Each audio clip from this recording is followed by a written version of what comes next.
Hey, Way. How's it going, eh? I just gotta put my cards away from yesterday's stream with Jackie. Okay.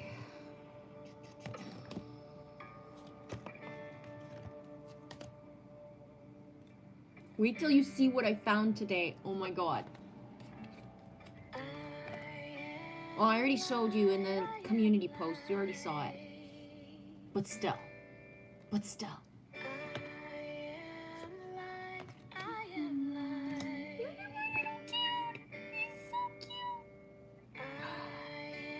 everybody.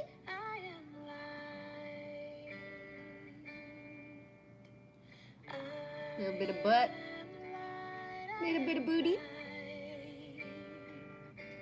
Isn't he gorgeous? Look at. Looks like an owl, too.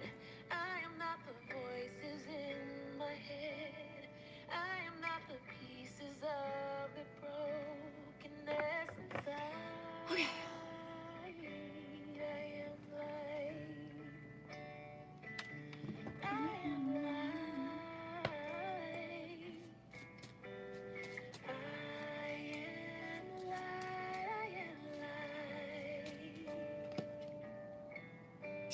Ooh.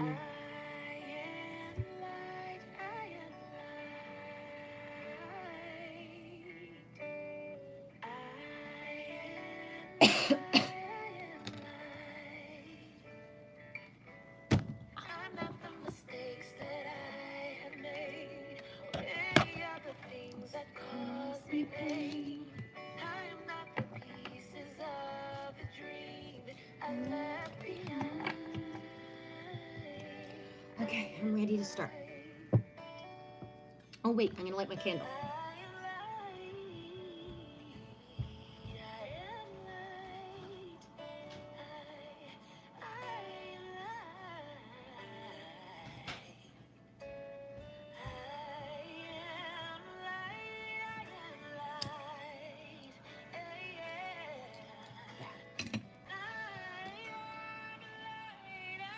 Thank you. How you guys doing? Just gotta set up. I won't be long. Am I buffering? Am I buffering for you guys? Oh, there we go. Chat filter, all messages. Share that song in case anybody wants it. Happy Thursday, you guys. Hey, that way. DJ is. How's it going, dude? That way it's going. Hey, waters above. Hey, y'all. Has Florida energy today, Jen? Hi, Jimmy. Jimmy Shively. Oh my gosh. I don't often rewatch. I never truly rewatch my own live streams because usually they're too long. And I have before because sometimes I'll go grab my own activations because I missed them because I was in flow, but it's rare. I mean, if I do a 2-3 hour live stream and then rewatch myself, that's a lot of time spent in a day. But I rewatched the live stream with me and Jackie and Aaron, and read the comments because when I live stream alone, it's all about the comments. But when I live stream with other people, I only like dip into the comments. So I went and grabbed everything that I missed basically, and just thanks for being brave and asking for a card yesterday, Jimmy. I'm glad that it resonated with you. And it's weird because as I was watching the live stream yesterday, I had a bunch of stuff. I was at one point I was trying to text. I was trying to text in the box. And I'm like, why isn't it working? And it's like, oh, because it's not live anymore. Because I wanted to respond to the comments. And there was something I wanted to say to you today or whenever you showed up in my reality, Jimmy, but I forget what it is. I forget. Maybe it'll come back to me. It was like in response to one of your comments. Anyways, there was a bunch of comments that I was like, tomorrow or next time I stream, I'll remember. And it's meant to be, I'll remember. Hi, Road Trip Eddie. Yeah, you got here just at the beginning. I've only been setting up and stuff like that. I'm just starting to like greet. How's everything going for you, Eddie? Really? Waters above? I haven't really been. Again, that live stream with Jackie and Aaron was like over 2 hours yesterday. So I watched that, and then I watched the video. I forget what it was called. A Chemical Wedding, I think. And then I went to bed. And I haven't really scrolled today. I've just been doing other things. I'll check for them. Waters above. I loaded a couple of fun videos since yesterday. I paired modern music with old silly symphony cartoons. And the synchronicities were awesome. Neato. That's a sync in itself for me, because those old like kind of cartoony things, I love that stuff. I'll go check later, alligator. Thanks for telling me, because sometimes I don't scroll down enough, so I miss stuff. Waters above. You doing well? Florida's hot. It is like a beautifully kind of like, it's a breezy day on, and mostly sunny, a little bit of cloud cover sometimes, big puffy clouds, and it's not so hot, but it's very warm for us. Well, we went for a walk and I didn't come back like a big sweat ball, so that feels more cooler than usual than it was in July anyways. Jimmy says amazing experience. Thank you ladies very much. Yeah, that was a pretty cool energy yesterday. Whenever I do rewatch my own self in a live stream, whether I watch myself because I streamed alone or with other people or person, I watch myself as if I'm someone else, right? So I don't watch myself and critique and analyze. I look at myself through the eyes of, would I watch this chick if it wasn't me? And so it was interesting watching myself last night. I haven't felt flow and been able to speak very well for like a lot of months now. So yesterday was like refreshing, because it was like aspects of me that have been dormant for like I would say at least, I don't know, maybe 2.5 months. It was kind of cool. When I say dormant, on and off dormant, but mostly speechless for months. Even coming on and doing today, I was like, just go. Even if, I'm so used to just flowing for hours and hours. Like, even if I only do a half an hour, it's okay, right? Like, duh. Waters above. I love them too. I bought the Silly Symphony collection on DVD probably 20 years ago. I gave all that stuff up in 2019. There's a bunch of them that I used to have as well. Maybe not the same ones, but... Jimmy says, something about me using my laughter to learn my lessons from my pain, maybe?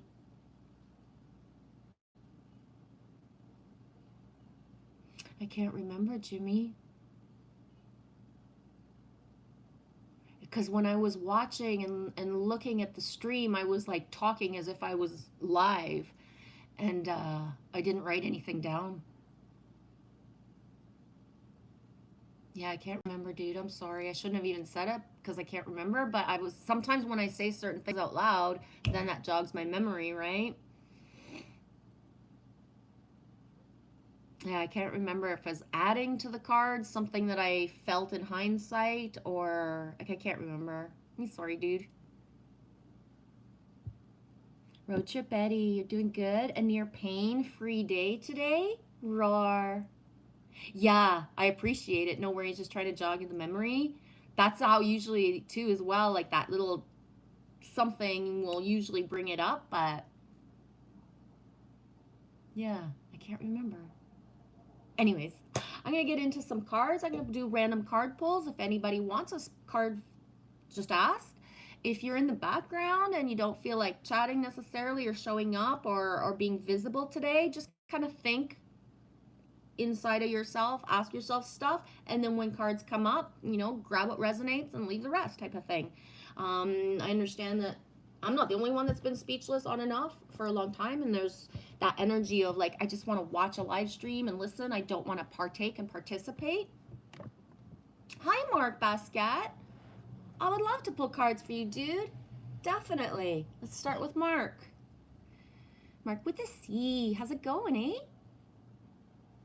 Waters, we don't even watch the DVDs anymore. I used to have a huge collection, but I parted with most of them in 2010. Yeah.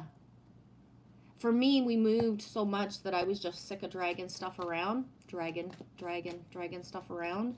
And just at some point, you make some choices, right?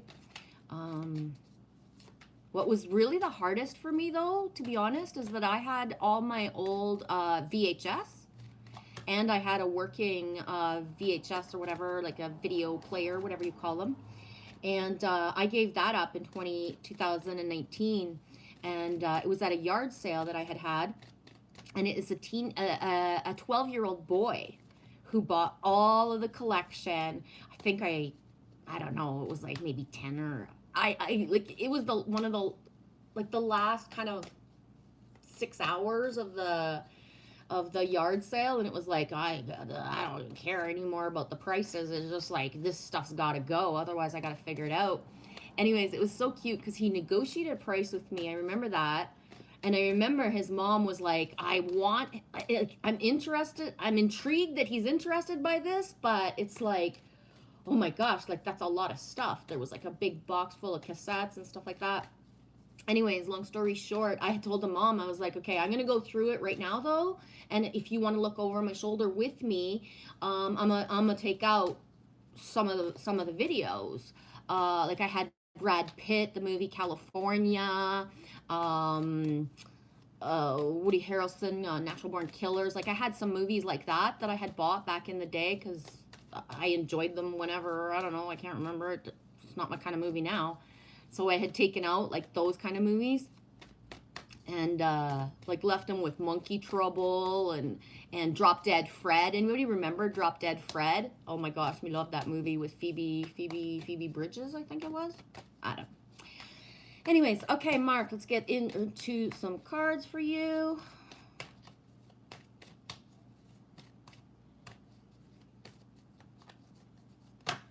Woo.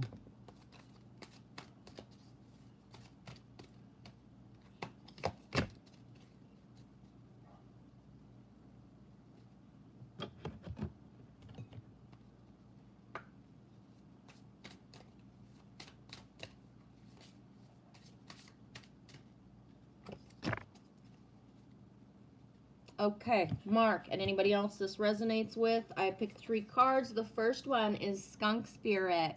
54, 5 and 4 is 9. Skunk Spirit, know your worth. Trust yourself, Mark. Trust yourself. Trust yourself. And I'm repeating it 3 times to imprint it. That's like the biggest message right now, is to trust yourself.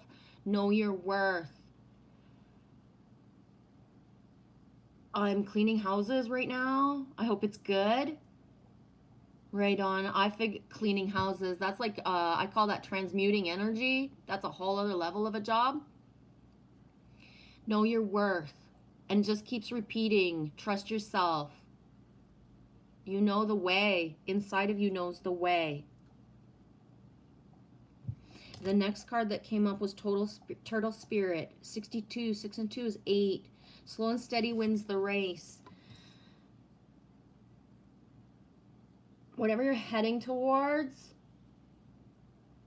the momentum has to be slow and steady.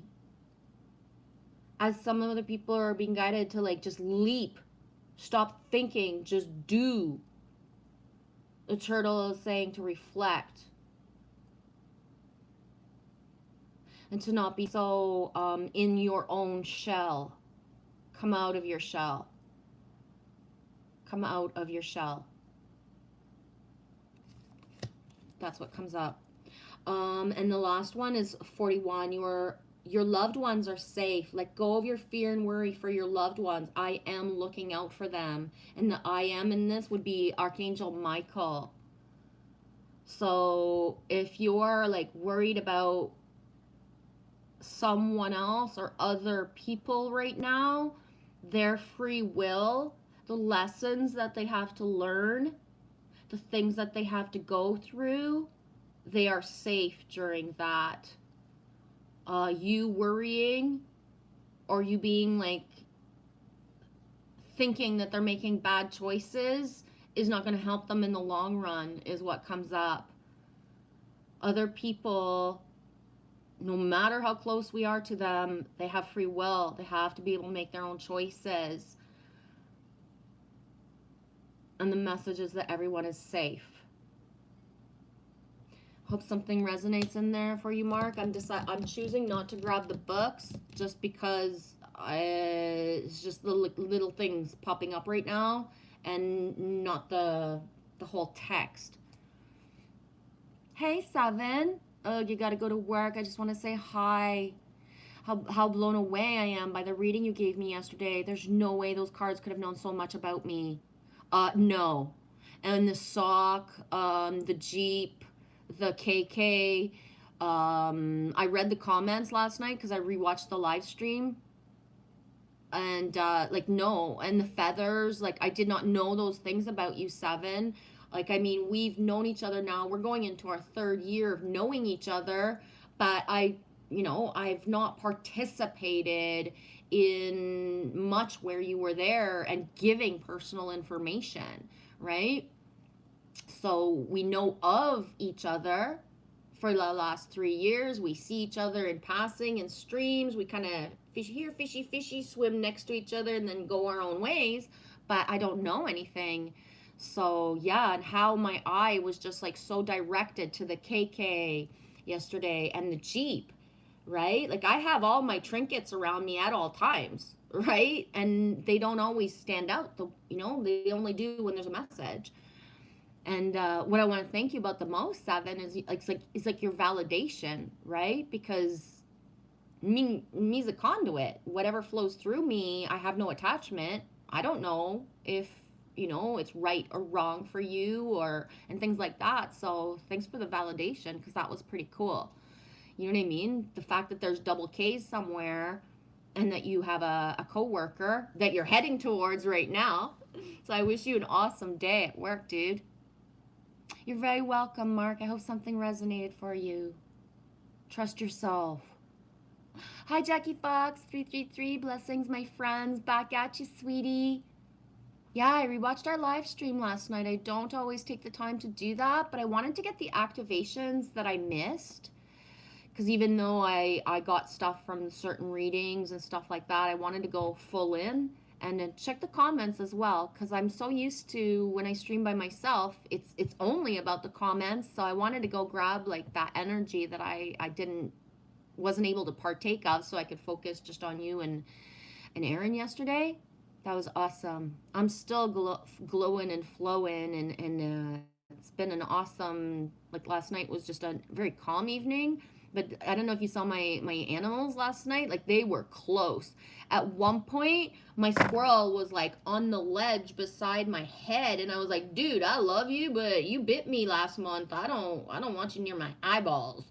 And he was just like looking at me, like, no, get down. I don't want you near my eyes. Because he bit me on an accident last month. I was passing him a peanut, but I was giving it to him like this. So my finger was sticking out just a little bit. And did you guys know that fucking, like, squirrels have got teeth that are this fucking long, and they're pretty fucking sharp? When I pulled my finger back, I was like, please don't bleed. Please don't. I was like, no, he didn't cut the skin. It's fine. You know what I mean? Like, it was like, okay, now I know, like, get my fingers out of the fucking way. So yesterday, like, the pigeon was right beside my head. Like, you know when you're at that vibration that you're, like, the animals are just coming to you? And, like, even last night when I made the vid, I've seen the black squirrels often, but they never come within 2 feet of me. And last night when he came so close, I was like, oh my gosh, he looked like a black bear, right? Because usually he will only come to 6 to 10 feet. He never usually comes 2 feet away. So it was like, I was like in like Snow White heaven, or whatever fucking Disney princess attracts the animals. It was awesome. Oops, I snorted. Yeah. And today has been magically delicious. I've had some curveballs thrown at me that usually throw me into fight or flight and like survival mode. And it was like, okay, let's just catch our breath instead of just the ugh. So it was like, nice. A little bit of the ending, or like, no fight or flight would be nice for a while. Keep that heart rate like going like good.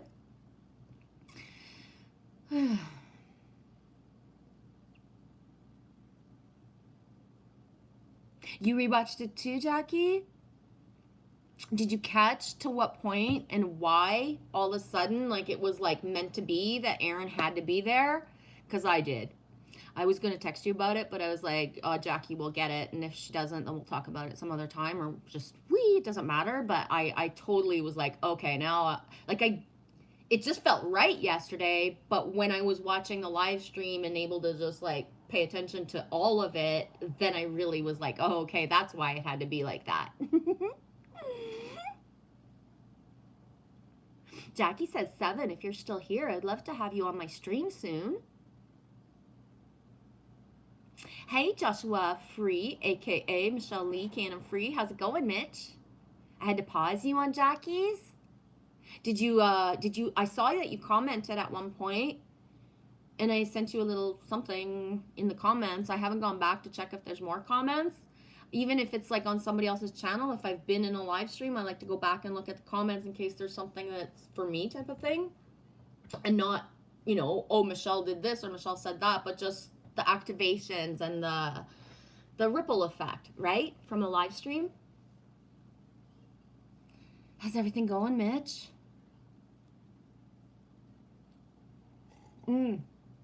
Badger energy has been coming up. Are you guys in Badger Town or going soon? Because Badger came up yesterday for me a couple times.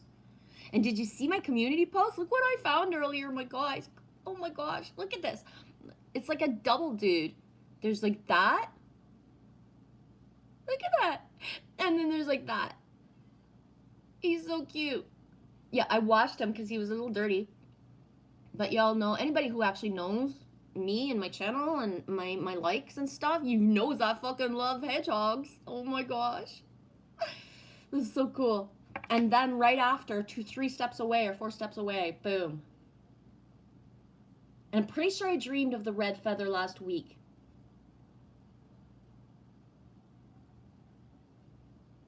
Whee!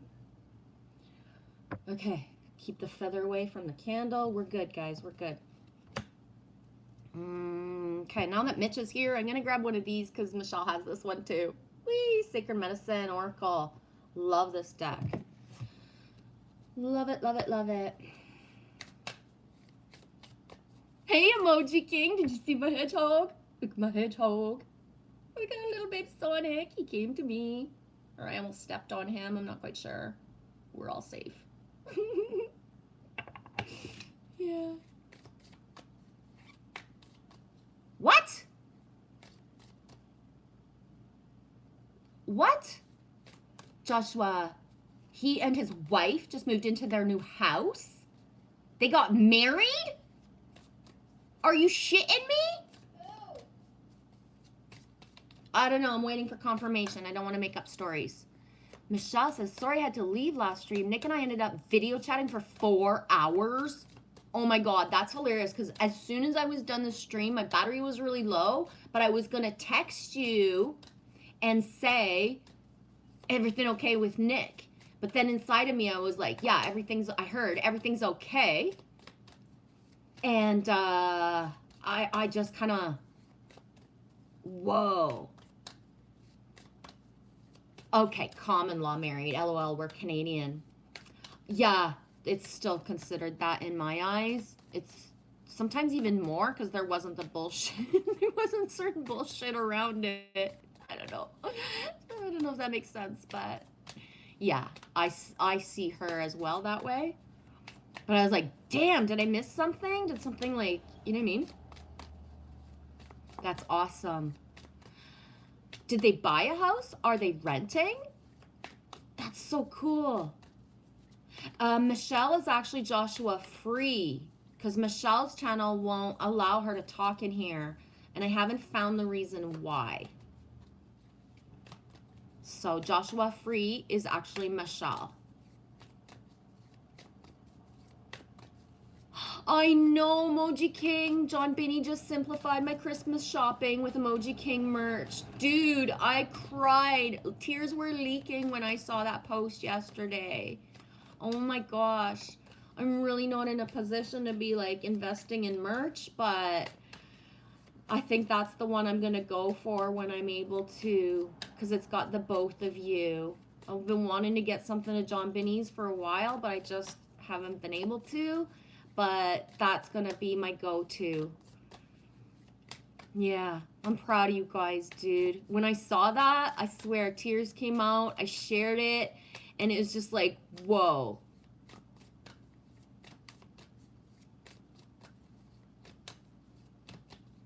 Yeah, I don't know what happened, Jackie. It's been, what, 2 or 3 months already, Michelle? Where all of a sudden she tried to get in here, but we can't see her comments. Like, I don't know if there was, like, some sort of rogue moderator that got behind the stuff. I can't find any blockages anywhere. I never did anything. I don't even know how to fucking press mute on this thing without having to try really hard to find the button. I can't remember where it is. So, yeah, I never go into my stuff. So, I have no clue. Anyways, it works with Josh's account. It's kind of funny sometimes because it causes confusion. Where's Michelle? This is Joshua. Joshua's Michelle. Oh my gosh. Okay. Card number 54. That was the second card up too. Skunk Spirit, know your worth. Double 54s.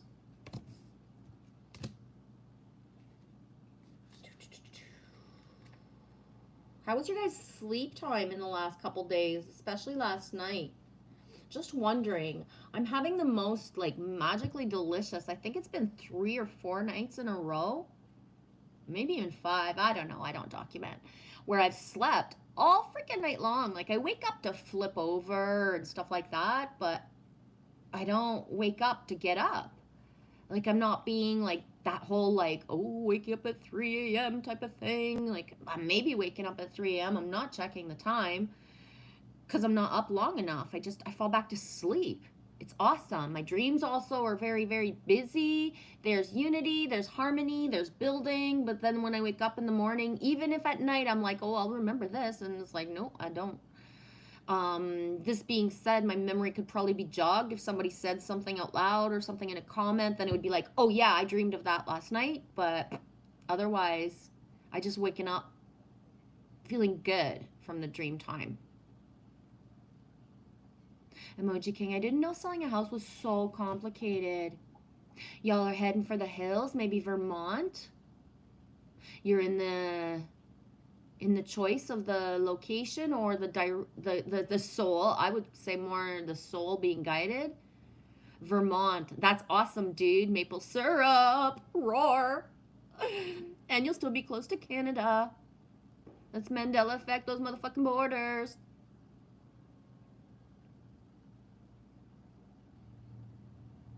No way. Mitch says, yesterday was mine and Josh's our meet anniversary. 25 years ago, we met on the net. Oh my God. Are you kidding me? 25 years ago, we met on the net. Roar. So romantic. I love it. Thanks for sharing that, Mitch. Busy dream time? Yeah, me too. But no recall. Which is just fine. If I'm meant to remember, I will. If I don't, I don't. I got zero attachment to it. Water's a bath. You too? Boom. I was wondering if there was like some sort of like just, I don't know. Am I the only one? You slept great the last few nights too, Jen? Yeah. That's awesome. It took me a little bit longer last night to fall asleep compared to like the other few nights. Like I fell asleep, like it took me maybe 2 hours but I was laying there mostly in like lucid dream, meditative. Then I would be like kind of more awake. My brain started to think, then you shut up. We're not going there right now. Let's just be mellow. And you know, it was nice. Emoji King. Okay. So that kind of is one reason for that destination. My daughter has a small farm in Vermont. Cool beans. I can't wait to see where y'all end up. It's been a long time coming, Emoji King. I remember you talking about it in a lot, like it's been years. You guys have been preparing for this, right? Michelle says, yeah, it was 1998. For me, 1998, Sammy would have been a year or half a year old, depending on the time of year. 1998, Sammy would have been around a year old.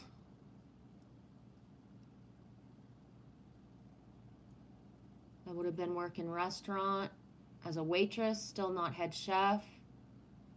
Even not an inkling of ever wanting to be a head chef. That was kind of shocking. I didn't expect that fucking twist of fate. But when it happened, it was mine. 1,000 lifetimes ago. I know.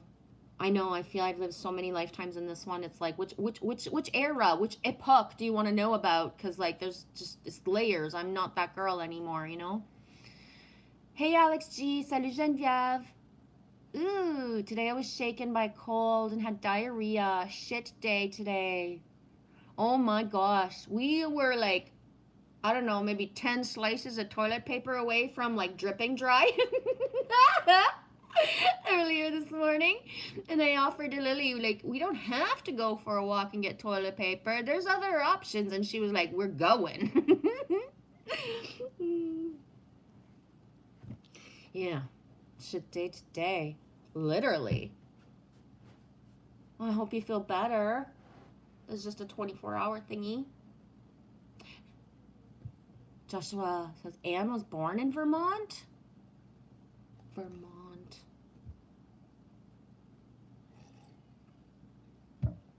Okay. So I've had this card for a few minutes now. 54, sacred space, support, triple S's. 5 and 4 is 9.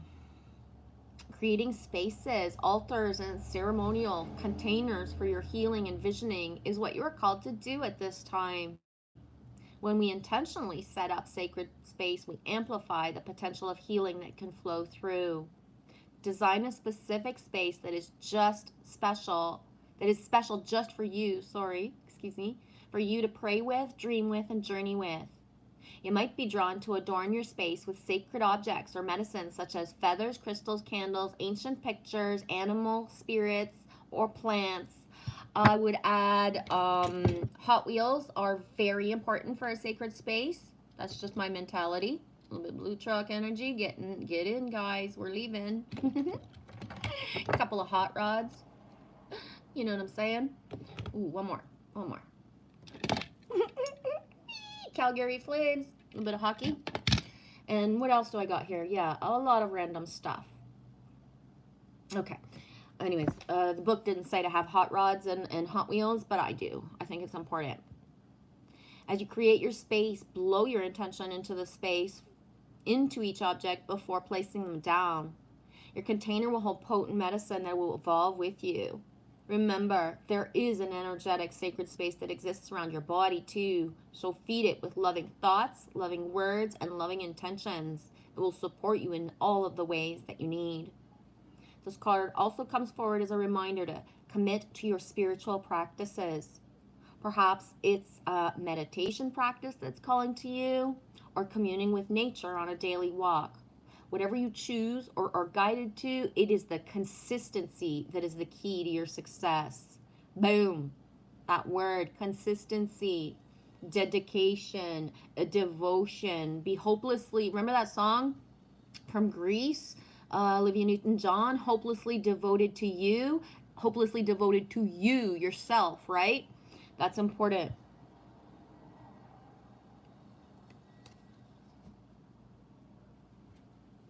Emoji King, I have thousands of Hot Wheels. They're only $1 at Walmart. Yeah, the Hot Wheels are not the same anymore, that's for sure. I gave up our collection of Hot Wheels that was like the authentic, like right on. There's fucking lead in these, and you know, they're built to last. In 2019 as well, we had some pretty cool shit. My youth Hot Wheels collection disappeared at some point in my life. I don't know what happened to that. But I had gathered stuff from like garage sales and yard sales for Lily from the time she was like really small, because she did like playing with them at one point, and because I was just enamored by them. I liked them probably more than she did sometimes.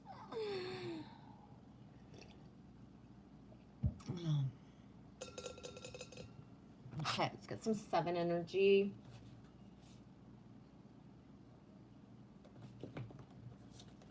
Oracle is 7, Colette Baron Reed. Ooh, boom, it says there's 7 in the chat. Ooh, on one device it says there's 7 in the chat, on the other it says 8, and then boom, it dropped to 7.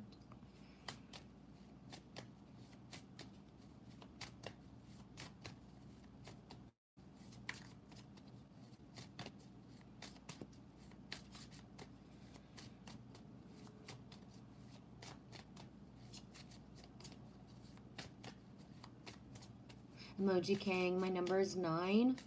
I'm a life path 9.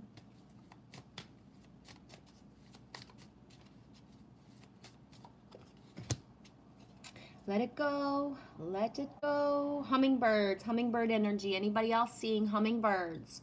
I would say they're few and far between. I either see, there's 3 that seem to be hanging around, and I either see them all in one day or see none for a whole day. When Haley was here, we were sitting by the hummingbird feeder, which seems to attract more bees and wasps than the actual hummingbirds.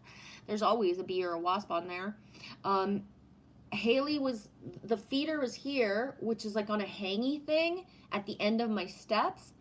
And I was sitting in a chair here, and Haley was sitting on the steps, and we were talking.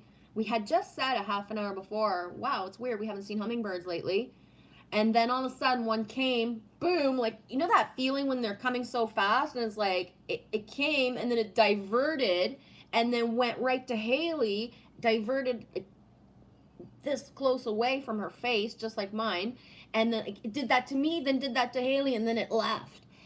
And that was the last time that we saw hummingbirds together before she left. And it was just that, like, whoa.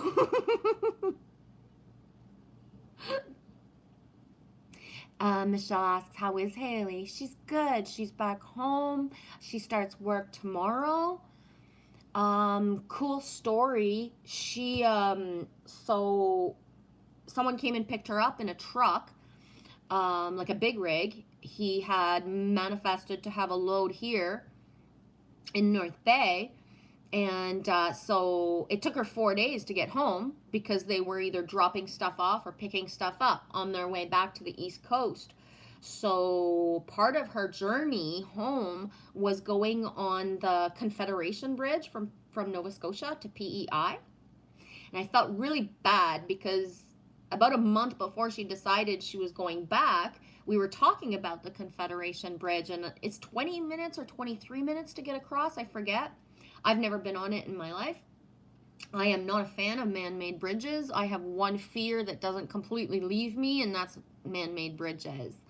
Yeah, I don't trust those motherfucking engineers. Fuck all, you know what I'm saying? And so we talked, like, I think we had talked for like a half an hour, like seriously, about like bridges in general, certain things, and like that bridge, and I was like, we fucking couldn't pay me $1 million fucking dollars to cross that fucking bridge. You know what I mean? I was like, never.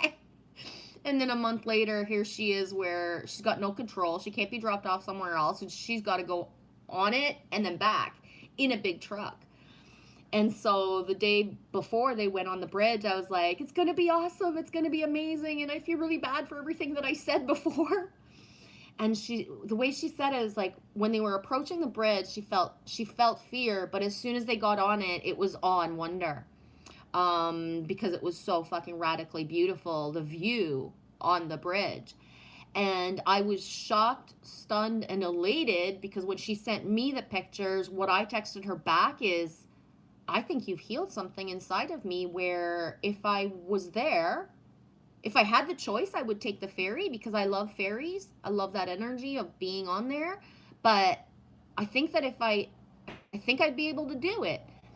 I would prefer to be sidekick. I don't know if I would want to drive across it, because then I wouldn't get the awe and wonder. I would just have the feeling of I'm the one in control. But I was like, there's like a part of me that doesn't feel the same way. Again, I'd rather be sidekick like she was, to be able to be all like all eyes. Don't think I'd want to drive across it, because what's the fucking point of missing 20 minutes of like that view? I'd rather be on a ferry. Anyways, long story, but that was random. So yeah, and she starts work tomorrow.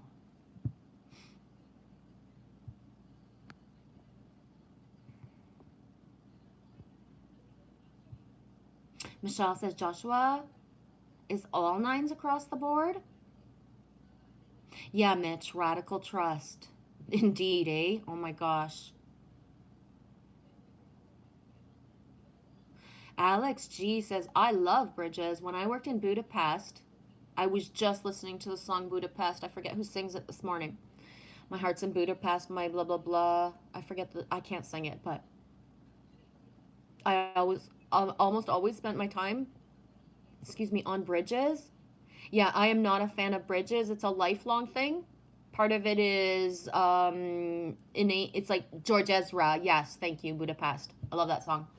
I had my 2018 playlist, and it was one of my go-tos, like top 15 songs that year. I love it.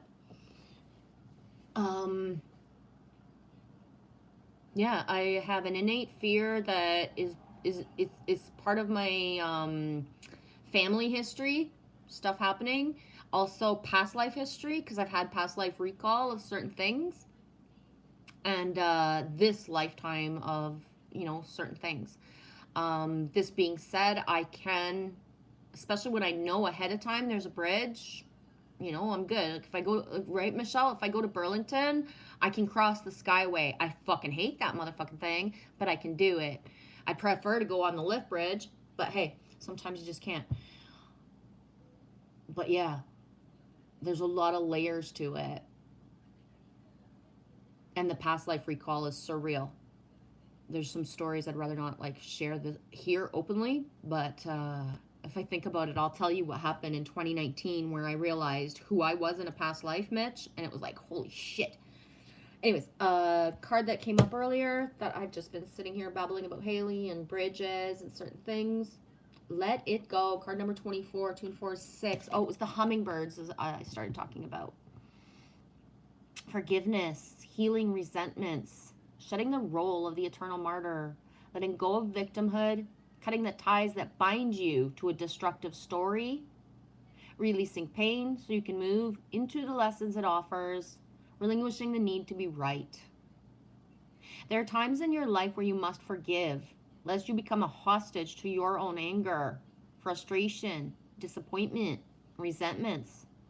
This is not about condoning bad behavior or minimizing a hurt done to you. Forgiveness is simply a commitment to stop telling an old story so you don't carry the burden anymore. If you don't forgive, the old hurts fester. They become distorted and they cause you pain over and over again. And this is where you know where you've forgiven and that you're healed or healing, because even though you have recall and memory of certain things, it doesn't hurt.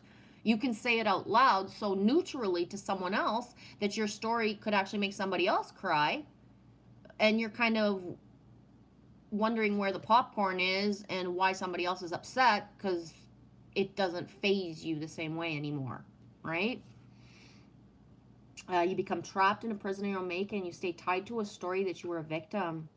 It's time to cut the invisible cords attaching you to a situation and preventing you from moving forward. The truth is, you're victimizing yourself every time you recreate any unresolved hurt in your mind or when you speak of it with friends. And one of the things that I learned long ago is like repeating certain things, how much power it has over us, right?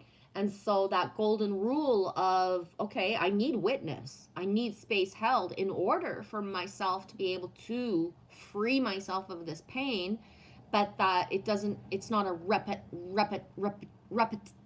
repetitive thing, right? That you have one sacred space that you do allow yourself to speak with, Maybe two, because you need, like, opposing opinions from two different type of people or different type of space held. But at some point, you gotta let it go, right? You gotta let it go. The story doesn't define you. It doesn't even exist anymore. It only exists because we're bringing it up all the time. Now's the time for radical forgiveness. Say no to drama in all forms and forgive yourself and others for engaging in it. Consider the ancient Hawaiian practice known as Hana Ana Ana no Po Po Po. I know, I can't say that word. Hana Ana Po Ana Po Po. Okay, that's good enough. The simple prayer is a beautiful way to begin the process of forgiveness. I'm sorry, forgive me, thank you, I love you. It's based on the idea that we're all responsible for the reality that we see in the world. And if something is awry, whether it's your perception, your emotional reaction, your judgment, and so forth, it's up to you to clean it up. Forgiveness is the key to a liberated and meaningful life. No matter what method you choose, just do it. And that way, I'm not sure if you're still here, but in the last few streams and in the last little while, I've seen you write somewhere where you don't forgive someone unless they ask for it. There's a part of me that resonates with that because it has nothing to do with the other person when we forgive. But I forgive. I don't need anybody else to ask, right? If that makes any sense. And what else did I want to say about that? Many people can claim I'm sorry, but then actions stay the same. So staying away from the drama when people would want forgiveness, but they're just going to act the same motherfucking way anyways, right? So unless somebody has up-leveled in their embodiment to be able to, the stories aren't taboo. There's actual forgiveness, and there's actual actions that show that. You just throw yourself back into drama. If you're just like doing the words, I'm sorry and I forgive you, but then everybody just acts the same after. You know what I mean? We're here to rewrite scripts, not continue the same ones.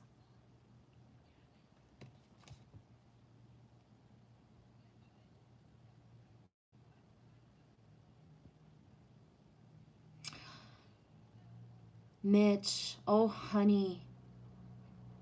If you mean that bridge in Quebec, oh my God, that bridge in Quebec also has a family history for me. One of my uncles, not the one that was blood related, the one that was married to my aunt, his father committed suicide in the early 80s off that bridge. And so that bridge has like a whoa family fucking history for us as well. Mitch says Anne was driving on a bridge in Quebec and the hood of the car flew up and then she couldn't see and she never drove again. That's sad that she couldn't drive after, but I resonate with that. That happened to me. I forget, it would have been, if I remember correctly, it was before Samuel was born or just after. I was going to work. My ex-husband at the time, had done something with the car. The hood wasn't shut properly. I didn't notice. And I drove and I left the house. And at the exact halfway point of where I was heading, and there's only one fucking corner that was considered like death corner. You know how every like highway or every like back road has one fucking corner or one fucking spot that there's souls everywhere because just there's always an accident that's tragic. That one spot, I can still see myself, and I would have been in my early 20s, and I'm driving, and everything's fine, and you know what I mean? And then all of a sudden, the fucking hood, as I'm turning, the fucking hood flew up. It was because I was turning that I was still able to see, to be able to pull over, because if I had been going straight, it would have been like this, and then you know what I mean? Oh my God. I'm trying to think of what car we had. It probably would have been a Toyota Corolla, but I can't remember. And I remember the fucking feeling of like, holy fuck. Like, I was so blessed, so lucky. You know what I mean? Like, oh, that's a weird flashback, Mitch. And I can understand I had to make myself drive after. Same with when I had hit a moose. If I wouldn't have driven that day, that week, and especially headed back towards Quebec on the Friday after I was done school, I probably would have never allowed myself to drive, at least for years. And I remember the first times, like, I hit my moose and then I had to drive the rest of the way home, which I went here to Canadore, right? I was in this fucking city. And so all week long, I kind of avoided driving. I didn't have to. But when I had to go back to back home to work on the Friday, I cried like a baby the whole fucking way because I was scared of everything. And then when I got to the restaurant, because my parents had a restaurant in the woods in those days, I remember I got to the restaurant and I thought, as I was going down the hill, because it was a maple bush, so as I was going down the hill, it was dark. It was around 8, 9 at night. And as I was going down the hill, I was thinking, like, I'm just so glad it's, like, whatever day. Like, it's Friday, and usually Fridays aren't so busy at this, there's no reservations tonight, and it's going to be fine. And I pull up, and it's like, there's, like, 50 or 60 fucking cars. The fucking restaurant is full. Meanwhile, I've been sobbing for 2 hours driving, and I'm just like, what the fuck have I just, like, driven into? Because now I gotta walk in there and start working, right? I'm working for my parents. They don't give a shit. I walk in and I look like hell, and my mom's like, what's wrong? Did something happen? Like, before cell phones. And I was like, no, I was just so scared all the way. What do you need me to do? And just started working. And then it was done. I always am more cautious, even if that was like years and years ago. But yeah, that was, anyways, random, but hey. Michelle, forgiveness is the fragrance the violet sheds upon the heel that has crushed it. Yeah. One thing that I find, like, it's because there's a lot of people in my life right now that's like, I've forgiven. It's like, it shocks me that they're still holding on to a certain story, right? And thriving from that story. And it's just like, okay, someday your heart will feel what I feel, or it won't.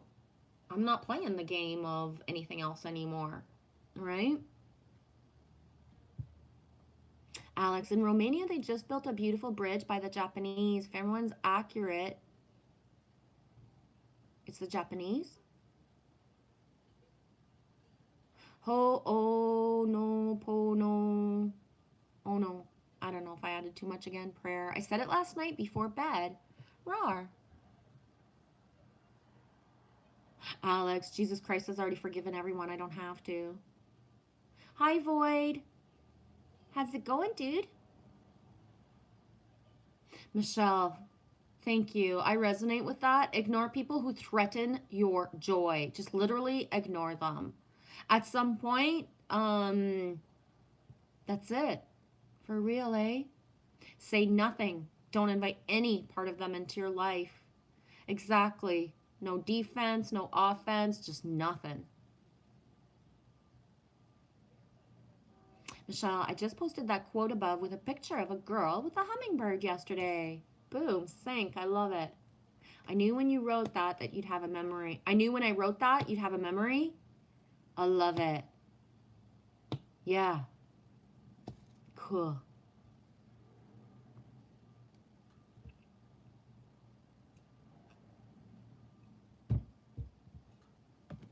Let's go Starseed. Let's go a little bit of Starseed. The Starseed Oracle. Rebecca Campbell and Danielle Noel. Noel Sinkmet.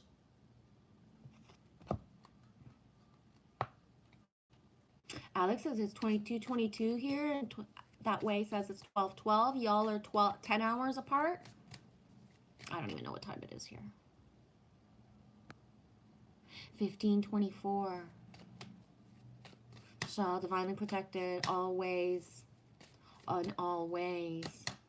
Yeah, if I could count all the times that I've felt myself protected, like where my hands, the temperature of my hands change, that I know that I've been, that the wheel, Jesus took the wheel type of thing, or my angels, my guides, my higher self, whatever you call those things for yourself, right? Whoa. Yeah. Yeah. I remember when I read Judy's book, um, The Clearing. Where is it? No, oh, it's in my room. Yeah, it's in my room. It's beside my bed. I put it there. But Judy's book, The Clearing, the main character gets basically like taken and saved this way, like, right, the situation that she's in, and it was just like I had to stop reading, and I had flashes of the different times where certain things, um especially when I was on Vancouver Island and in British Columbia, my angel saved my ass at least 3 to 5 times, where if the hand of God hadn't have pulled me out, I was a goner.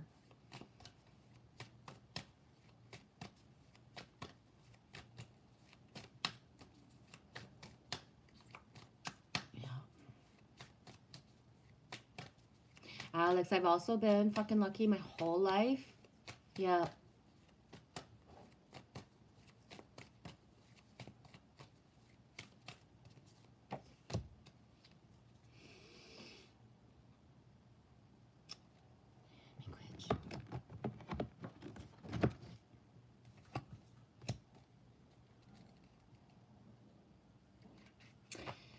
Okay, I like this one.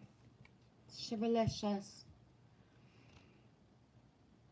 A new earth, it's happening. Keep holding the vision. Don't give up now. We are closer than we think. I know it's hard to hold the frequency of a new age when it feels as if so much is crumbling and so many are losing faith. This is your sign that you are facing in the right direction. You have a great gift in being able to see the potential of things before they exist. Tend to the new seeds. Dream them into existence. Please don't lose your faith now. Keep your focus fixed. I'm going to add to this that there's something everywhere that touches upon our deepest fears, and it is manipulated, right? Planting new seeds and bringing about a shift of the ages is no mean feat. It requires extreme trust, radical vision. If you pull this card, it's a reminder to have faith. I wrote this to Rod earlier, Wake Awake 1111. One of my community posts, he shared something that he saw today, and I was like, have faith, dude, even if this is happening for a reason. You chose to be here. You chose to be a part of this global shift. Whether you're bringing it about through prayer, meditation, or through working on new project, job, or creation, keep going. It is happening. Don't give up now. The world needs more dreamers like us, more people with hope in their hearts. The road ahead may not be plain sailing. It's ushering in a new age, a new time. You're being encouraged to remember that what you've been working towards for so long is almost here. Don't question yourself now. Don't waver. Dig your devotion. Boom, I used the word devotion earlier, and I said the song from Greece when Olivia Newton-John sings to herself, I'm hopelessly devoted to you. We are singing it to us. I'm hopelessly devoted to myself, right? Don't question yourself now. Don't waver. Dig your devotion deep. Rar, triple D's. Dig your devotion deep. Shitballs. I might make a drawing with that. Dig your devotion deep. For if you do, in the not too distant future, you'll be able to sit back and watch all that you carefully planted and nurtured grow and bloom. It is possible. Keep focusing on your dreams. You're closer than you think. Michelle, stay the course and got the anchor. Exactly. And the easiest and fastest way to be able to stay the course is to stay the fuck off the certain social media or the news that is the distractions, right? If you find clips popping up and they're triggering and they're just siphoning that energy, annul, leave that shit. Turn away from it. Go find stuff that makes you laugh, makes you giggle, that makes you feel inspired, that makes you feel mused. You know what I mean? Anything to keep that faith, because it's not fucking easy right now. Everything's being thrown at us. Everything. If it ain't some fucking like random fucking text out of the blue, even by like someone that's like projecting their own shit right into you, right? You minding your own fucking business and it's coming right to you, right? Delete, block, ignore. We don't owe anything to anybody who's bringing the vibrations down, right? They will get it. Someday, the ones that we left behind to be able to focus on our own fucking energy, our own fucking destiny, they will get it. They will, no matter what. Whether they get it in this lifetime or whether they get it after they're not here anymore, we are eternal, we are one, we are always here, we are always, right? It's important.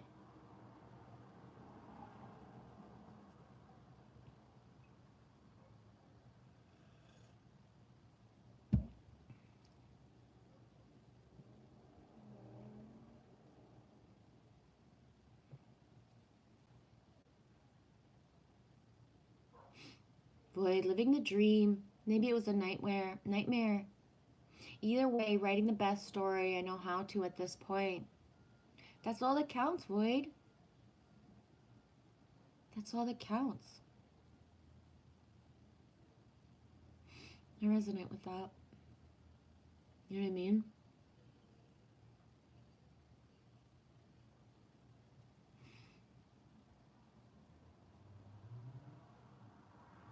Michelle, and walk away from the toxic energy siphoners. Actually run. Yeah, maybe that can help other people understand, right? At some point, if we don't become radical in our boundaries and in the just the truth of what we know, who's going to do it, right? That's it. We already know that that's it. It's enough. Fuck. Hi, Amber. How you feeling today? How's your dad? I'm gonna move around and take a little break. I need to move a bit, just a little bit. I'll be won't too long, guys. I'll be won't too long. Ow! I'll be won't too long. I'm not sure what language. I'm not sure what language that is. I'll be won't too long. Just trying to be fancy.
Me too. I'm just gonna show it that way. I love that music box. It's a globe. Me too. I love the blue, eh? Makes me happy. I found it too. I found it like at a thrift shop, so I think I only paid $3 to $5 for it. I had seen a beautiful white one. It was so beautiful. But then when I was like, I'm not paying $50 for that shit. And then the thrift shop one came into my life, I don't know, a week or so after. I was randomly guided into a thrift shop that I didn't want to go into, but was guided, and it was like, why am I here? And then boom, I saw the dolphins, and I was like, $4. I think it was. I don't know. I took the price tag off. It was under $5, anyways. I was like, that's my kind of jam.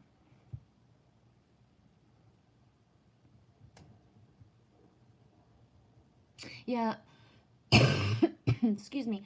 And Michelle, where you say walk away from toxic energy siphoners, actually run. There are some people that are at the embodiment where it's like, even if people act a certain way, it's like fine, right?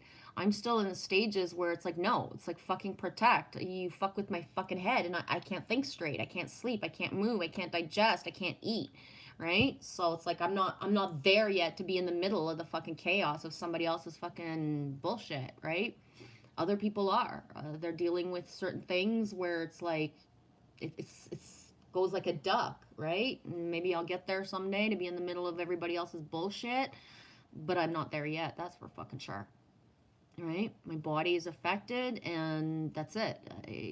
I'm done. I got enough stuff on my plate to not want any part of that stuff. You doing better, Amber? And your dad is doing good? Okay, good. I thought it was just like that random one day type of thing, but just want to make sure. Keep that protection around your dad. That way, the dolphin is your favorite fish? Right on that way. Oh, yeah? Little coffee dude. Nate's so cute. He gingerly carried my coffee mug to the coffee machine for me the other morning. Roar. How's he doing with all these energies and fluctuations and stuff, sweetie? Yeah, Mitch, we got a lot on our plates. Yeah, it's the now and looking forward. It's not about looking back. Um, I pity the fool who says I miss you, but I can't feel it. Right? No, you don't miss me. You miss the idea of me. You miss that decorative person that was fucking sitting there wondering like, what the fuck am I doing here? Because it pleased you. It doesn't please me. Right? And if you don't even care about that, we're still not even there to be able to talk about certain things. Doesn't make sense. Right? A little bit of Michael. Alex says that way it's not a fish, it's a mammal, the dolphin.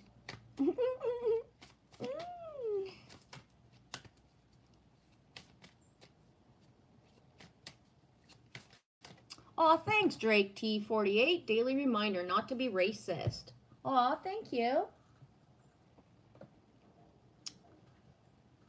Never had a daily reminder like that. Thanks. Nice pussy. And your screenshot, I mean. Michelle, I've had to exit friendships that were toxic and draining and unhealthy. Yeah.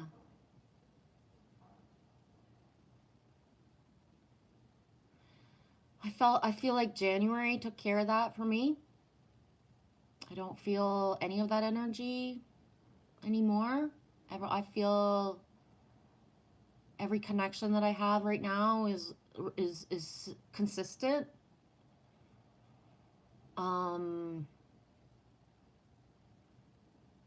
Consistent, loyal, real. Yeah, the big cleanup came for me in January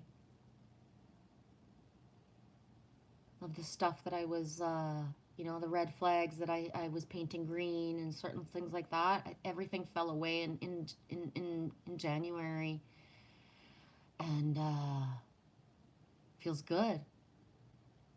Feels good. There's, yeah.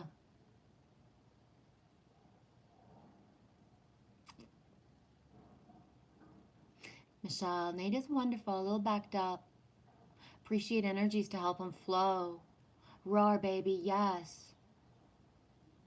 Um, yeah. Yeah, you get what I'm saying, eh, Michelle? That real, yes, that's it. That real, the authenticity, the transparency, the. It's like the gratitude I have for when Haley was here, 2 months of someone in our space, and I never felt lied to. I never felt deceived. I never felt like there was shit going on behind my back. I never felt anything. She was so transparent to the point of I can't make this up. The transparency that's flowing and the gift of that. It was hard to let her go. Well, it wasn't hard to let her go, but it was hard. It's hard adapting to not having that, right? That third person with us, with that authenticity, the transparency. In the second week she was here, she was hanging out at a friend's, and she would check in, which I wasn't expecting, because in my past I had another child who would tell me she would check in and never would, so I kind of got used to, whatever. But Haley would check in all the time, to the point where sometimes my app didn't even grab the check in until she walked in the door the next day. It was amazing. But anyways, one night she was at a friend's, and she's like, I'm going to stay here for a while. We're going to watch a movie, then I'm going to walk home. I'll let you know when I start walking. And I was like, okay. And I was just like, what movie are you guys watching?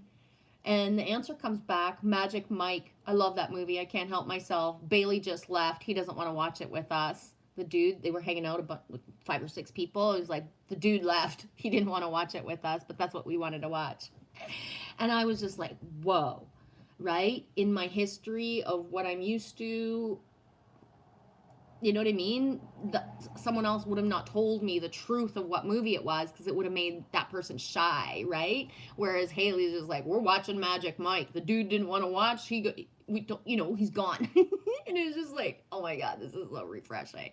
I loved it. I never seen Magic Mike, by the way. I got zero interest in fucking that shit. Michelle, you cannot lose a true, real friend.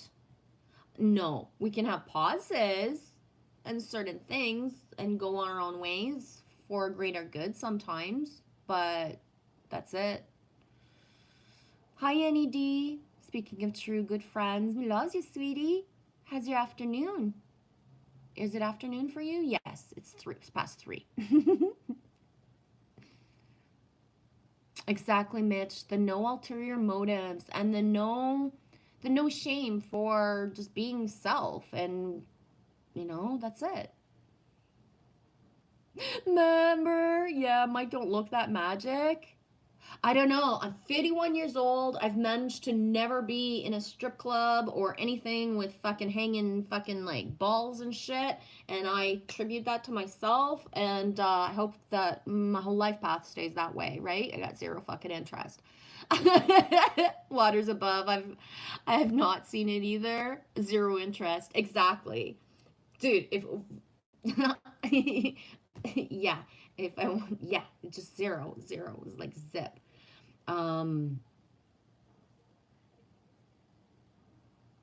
yeah. Okay. Oh, the book's right here. So 2 cards came out. Card number 4 and number 8. That's kind of cool.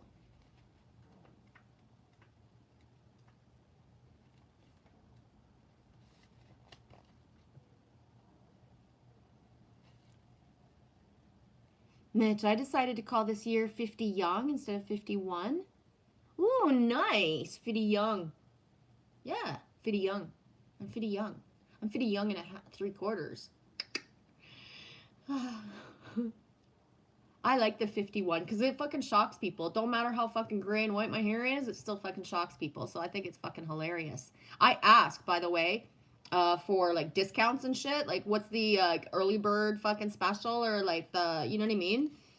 And then people laugh at me, like nobody ever wants to show their ID and like tell us that what age they are. And I was like, I am. I'll fucking prove to you I'm 50 if I can get fucking 20% off, bitches.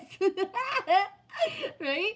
I actually managed to get something percent off a year or two ago. Because I was like, what age do I have to be? I'm 49. I'm going to be 50 soon. And she was like, it's 55, ma'am. And I was like, oh, damn. And she was like, well, because you're so excited, I could give you the discount anyways. I was like, are you kidding me? Okay. I took it. And I even asked at my pot shop, I was like, what age is like the the discount? The guy was so shocked. He's like, people don't usually want us to think they're old. And I was like, I know, I do. I am this age and I want the fucking discounts. I'm going to start forging my age and act 55. I can get the fucking discounts. And I say that, but I don't even fucking shop enough to care for discounts. You know what I mean? But it's just fucking hilarious to me. If I had a car and if there was like an early bird fucking buffet, I'd be like, get in the back. We're going for food. Stuff your pockets. Right? That song by Ed Sheeran. Stuff your pockets, baby.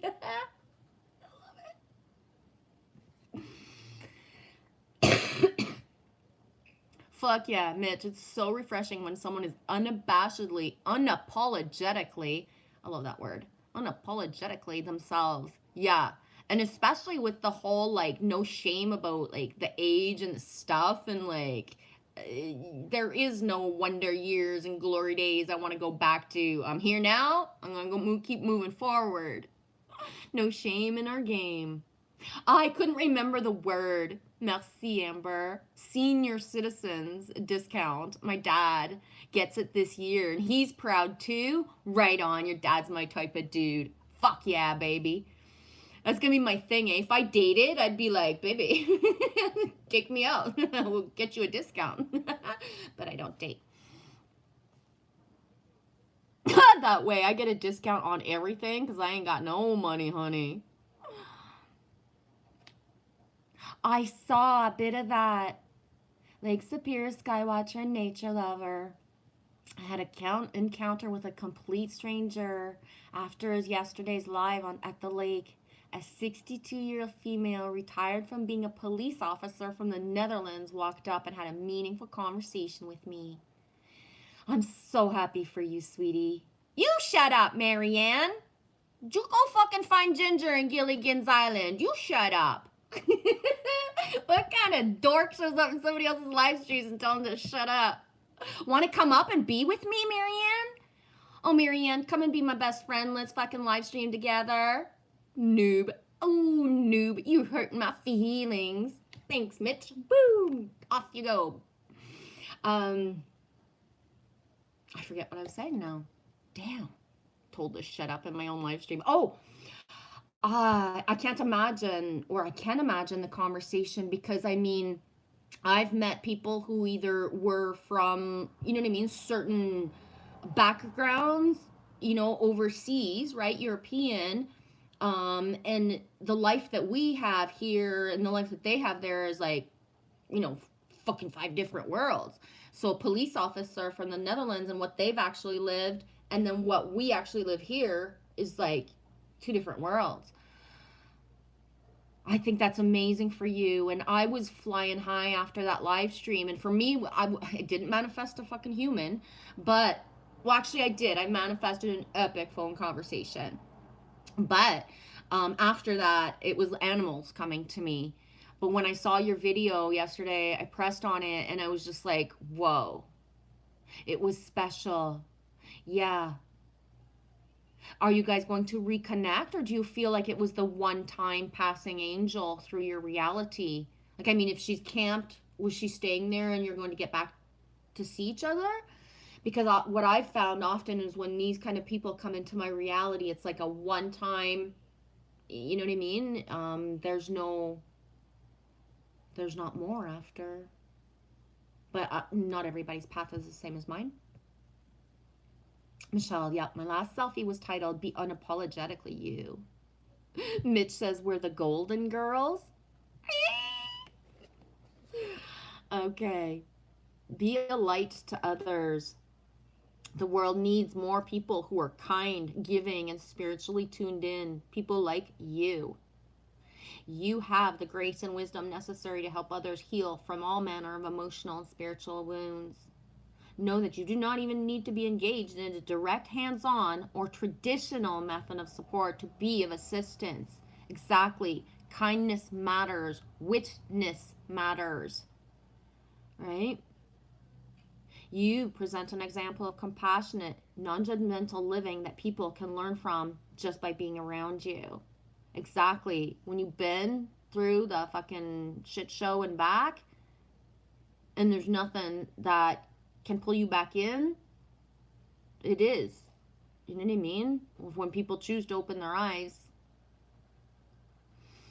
While your presence itself is a gift to the world, many of us in the angelic realm see you as a spiritual teacher. We think it's time that you shared your light with a much larger number of people. You already know all you need to know. Perhaps it's time you stepped out of your comfort zone and you became a mentor or coach to those who are struggling in the world. Mm-hmm. What you learn that will allow you to make it through all your difficulties and challenges can now be shared with others, acting like a beacon to guide them through their own dark times.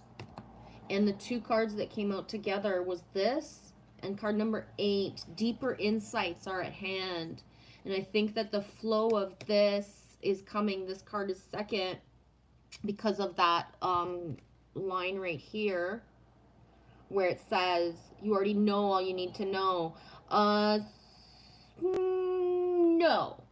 It's inside of me, but it's not quite reached my like little noggin, so I don't quite know. You know what I mean? So the next card up is deeper insights are at hand. Your overall plan is good, but the details need work. Reflect before moving forward. And your current plan is not as good as it could be. The details might need to be thought through again. Or maybe you just haven't gotten around to the finer points, and the time to do so is now. It feels as though there's roadblocks on your path right now. If it feels, that there's roadblocks on your path right now, then either your overall plan needs to be overhauled, or the way you're trying to implement the big picture is not working in your favor. If you're thinking of becoming self-employed, you should consider different timing. That line doesn't resonate with me because what I'm getting from all the other cards is it's go time. If you think you know, do it. Not willy-nilly, but still, the reflection needs to be there. Remember, the divine wants you to live a life of joy. It's possible that what you think would give you joy is incorrect. Indeed, I'm a master. I have been a master. Watch my words. I have been a master of what I think is the best for me. It's actually something completely opposite or very different than what I was expecting or wanting or planning. And one example of that, like, I know I refer to this a lot, but it's like when I knew I wanted my restaurant, up until the very day where I had the aha, the epiphany, the lightning bolt, the I can't not buy this restaurant, it's already mine, right? Up until that very day, even the day before, people were saying to me, oh, you should just buy your own restaurant, you do so many hours and your food is so good and you're so blah blah blah blah blah blah. And it was like, no, I will never do this. And then boom, right? In the moment, I can see myself. Like, if I could walk into that building and say, where were you standing? The moment you had the epiphany, this place was yours. I know exactly. Even if it's been renovated and it's a house now, it's not even a restaurant anymore. I was the last. Like the building itself had to be like, that's it. It's done. This is not a place like this anymore. It's become a home after I had it. I was the last one, the cycle breaker of that building, if that makes any sense. Those probably aren't the right words, but that's what my human has right now. So I was this, that's it. After me, it was non-existent. Nobody could operate that place anymore. It got bought out and turned into a house. You know what I mean? So but until that day, I was doing what I was doing, and I was very happy and satisfied, and that's it, right? I was head chef somewhere else. The bills, the headaches were somebody else's problem, and I never thought I would do that for myself. But then, boom. So it is possible, and it does happen. Some of, like, we all have different kind of life paths. We all have different kind of experiences, but there are those of us who we don't know until we know, because the plan that we had is not just, when the epiphany comes, it's so different than what we were thinking we would be, you know? Ask your guardian angels for signs and messages indicating what to do next. In particular, ask for insights into whether the problem is in the details or if the big picture is flawed.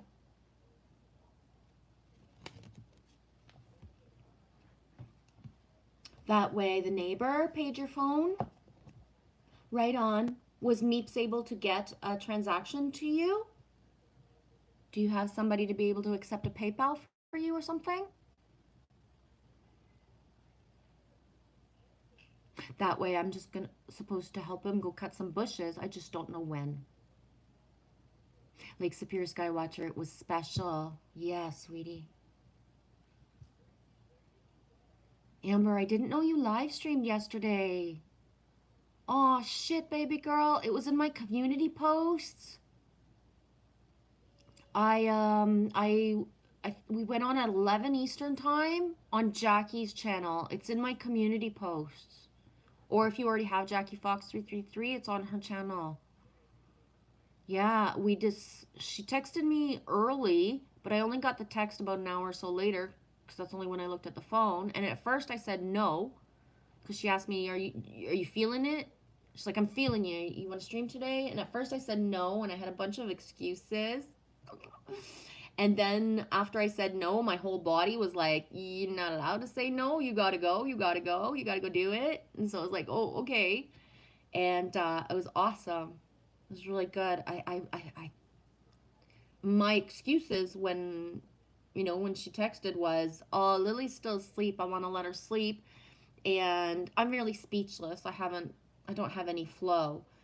And so, yeah, it was like that thing of, it doesn't matter if you don't think you can, just go do it anyway and let it roll, right? Just go all in, basically. And so I did. And it was really awesome. I feel I needed it a lot. There's certain messages in the cards that I got for myself that it was like, whoa.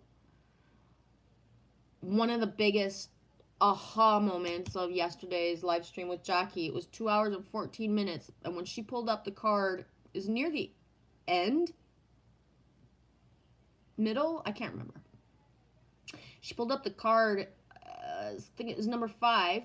And it was a lady near the water, and she was crouched down and crying and had her hand like this kind of thing. And I saw myself. I know how I cry, but I've never really looked at myself, except for maybe back when I lived, I don't know, in 2018 when I had a bedroom that had a lot of mirrors. I might have noticed myself crying, but I never saw myself crying before. But in that card, I saw myself, and I realized that when I cry, I always, like, I'm either like this or like this. I always block my third eye when I cry. So that was a big aha moment of stop, like, keep the hands off the third eye, right? Of how, like, although I'm releasing, I'm also holding stuff in and blocking at the same time as I'm crying. So that was like a big aha, because I've never, even if I know, like, I stop, drop, and roll, like tuck into a little sonic ball when I cry, I never saw or realized that I blocked my third eye.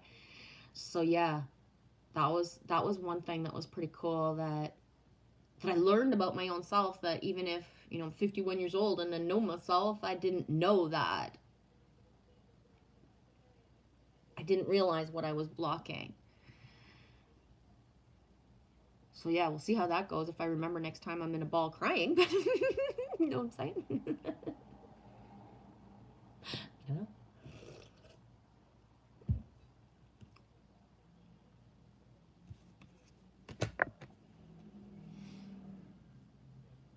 Michelle, I hear you. Simultaneously paying for a PhD for one son and diapers for the other on a retail management salary is no joke. Dude, PhD and Pampers. Oh my God, the PP. PhD and Pampers. Oh my God. Yeah, dude. Yeah. Yeah, Michelle's saying that what channel it was on. Thank you, sweetie. It was a Lake Superior Skywatcher nature lover. It was a one time. She was out heading out today, then back out to the Netherlands. I'm so glad you were at the right place at the right time to be able to get the interaction. That's awesome, honey. Michelle, I took a pic yesterday and posted of a sign that read, "It's cool to be kind." Nice. Alex G, I became sleepy. Bye for now, beautiful people. Love you, love you, lol. I'm slurring a lot today. Slurring or stuttering or mixing my letters and words. That usually means like some sort of big seismic activity, usually a 6 point something. Just saying. Michelle, never say never. Exactly. Um, I I had even said when because I knew my husband before I loved my husband. Like I liked him, he was my friend, but I remember even saying I could never be with someone like him. And then a month or two later, it was like I got home and I told my sister I've met my husband, and she was like, "What? Who?" And I said, "Anouk," and she's like, "What? No, that's impossible." And I was like, "I'm telling you, like, it doesn't matter if he don't believe it, if you don't believe it, if nobody believes it. I've met my husband." And yeah, I saw our son, right? I saw our son when we were playing pool. And I saw the vision. I knew it. But I had said never. Alex, I almost once made it to the Netherlands. Hi, Indigo Rose. Happy Thursday, sweetie. How's it going? That way, I'm okay, living my life with no blood on my hands. I don't consider having abundance in food and a little bit of extra blood on my hands. But hey.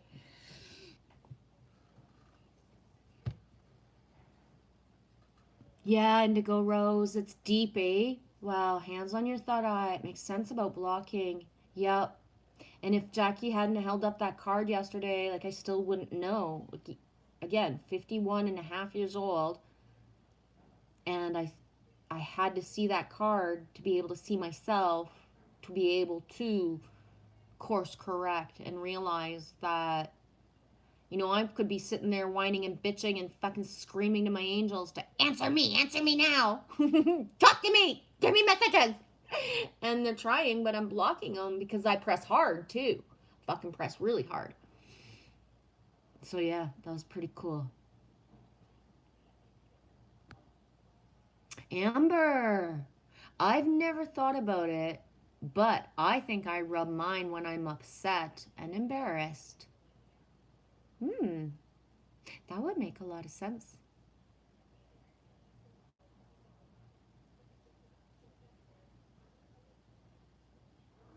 Michelle, a boom shook my house a few minutes ago. I jumped. I saw birds fly away. We've got blasting going on. It's been weeks now. And guess what? No matter what day that I try to go look, what's being blasted in my neighborhood? What's happening? Because I'm not walking all that way just to go see what the fuck's happening. First of all, it's uphill and there ain't nothing else I need over there. And second, yeah, I can't even find it in my local anywhere what's actually happening. If I had a car and could drive by, I would be like, oh, so they're making, they're clearing the land for another fucking motel, hotel, Holiday Inn. I don't know. But I can't see it. You got that, eh? But I don't know. So I've asked the one local that lives above me who sees people every day when he works, and he's got no fucking clue. I asked him the other day, "Have you heard of The Sound of Freedom? Are you gonna watch it?" He's like, "What the fuck is that?" When I told him about it, he just fucking shut the fuck up and said, "I would never watch a movie like that. That's disgusting." And I'm like, "Oh, okay." I have no, you know what I mean?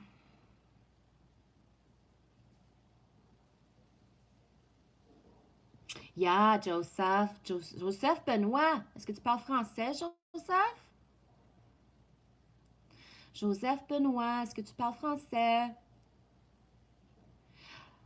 Your third eye is your own thoughts. Wow. You can't put your hand on your thoughts.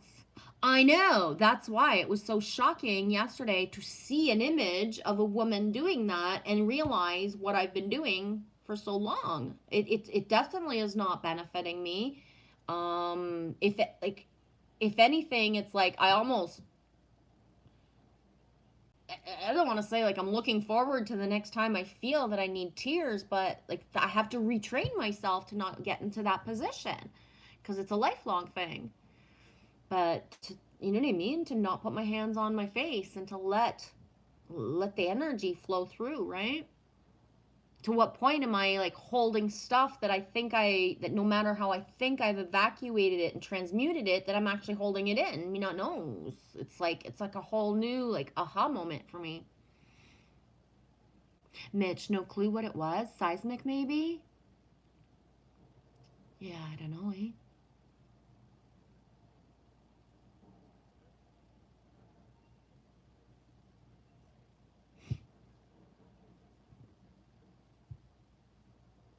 Amber, I heard the Earth's humming thing caused from all the extra sun energy we're getting.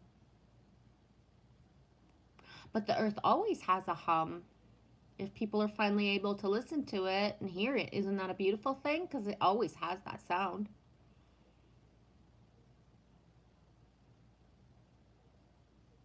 Mitch, I have a scar on my third eye. Whoa, really? That way, I always ask myself, do I have everything that I need? And the answer that comes back is always yes.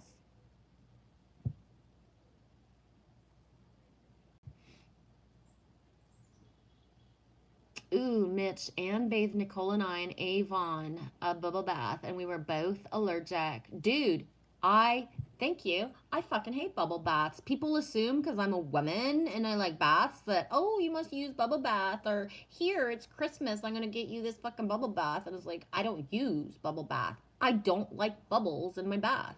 I don't like bubbles in my drinks either. I don't drink anything with bubbles in it. Like, ew, yuck. But I don't like bubbles in my bath. And the one of the reasons is because of different products throughout my life causing issues on my skin, and the other is just like I just don't like them. Bubbles are cute in a fucking like in a meme or as a decoration somewhere, but I don't, not in the bath. Like I don't, you know what I mean? Ugh, ugh, ugh, ugh.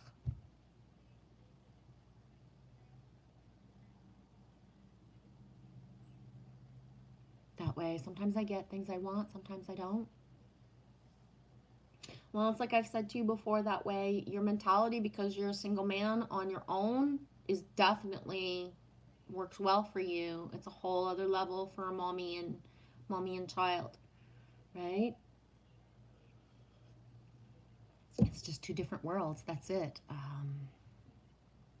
It ain't fucking funny when there's hardly anything left in the fridge. It ain't fucking funny when stuff's not paid and I don't know what's happening. It definitely wasn't funny a year ago when every fucking month I was being told, I'm going to evict you next month. I'm going to evict you next month. I'm going to evict you next month. You know what I mean? And then, like, it wasn't fucking funny at all.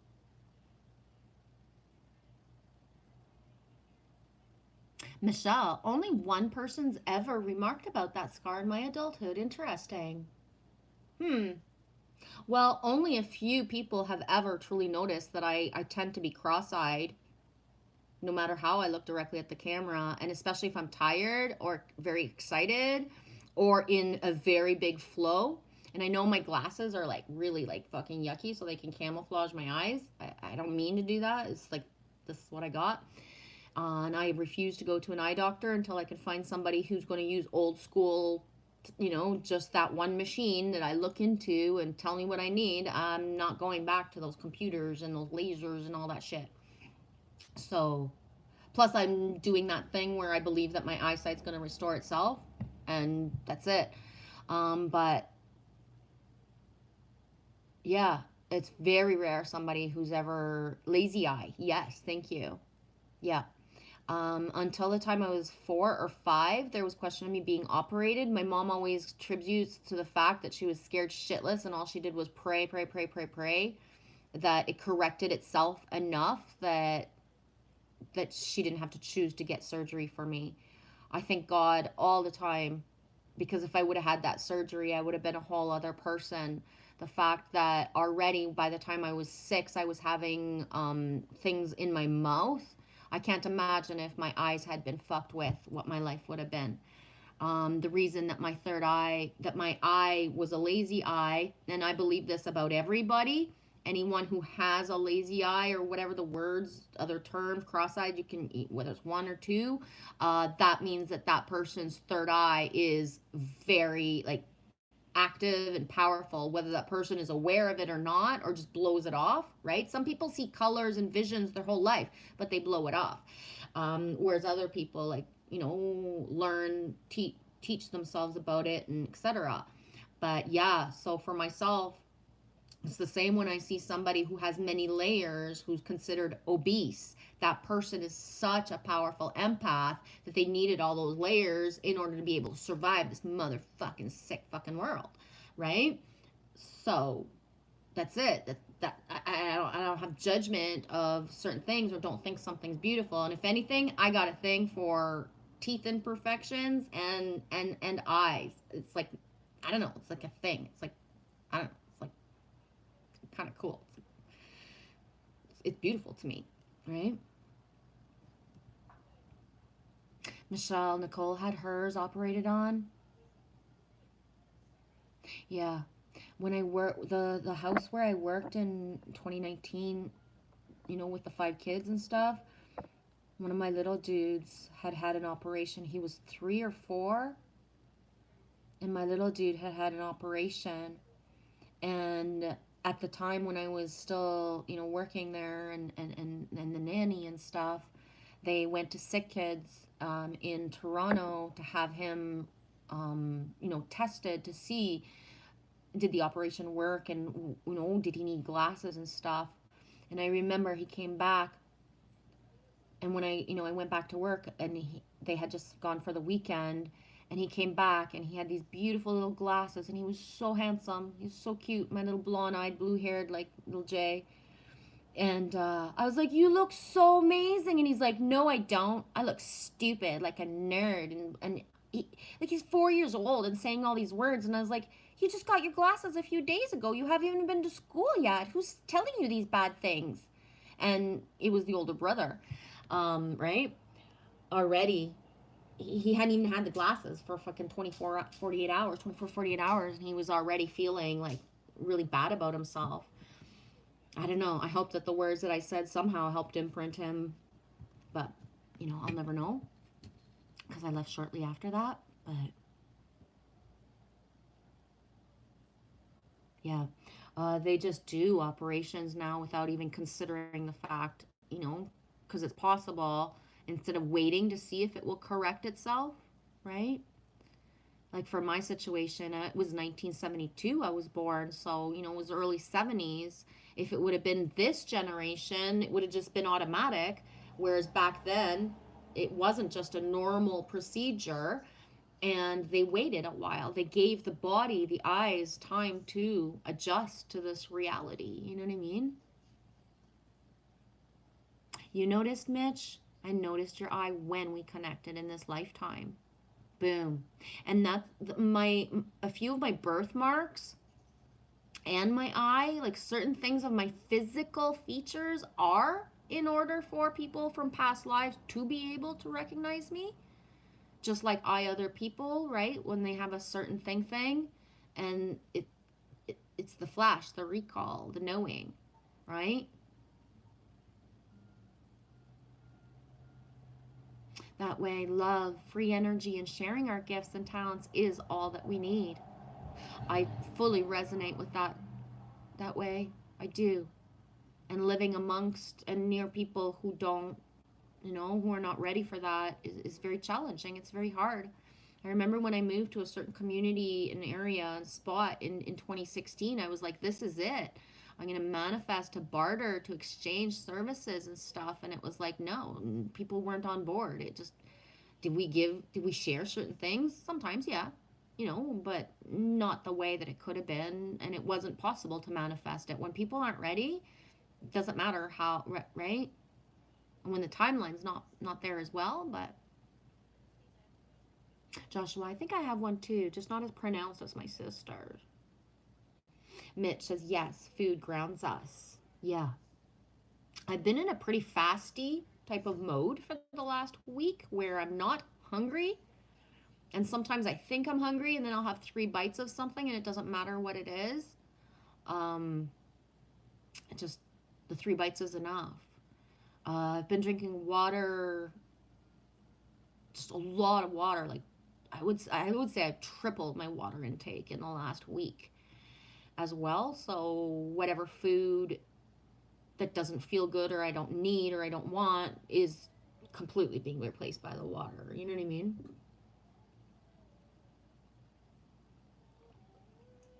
Mitch says, my front teeth are crooked and I've learned to love my unique quirks. Yeah. Yeah.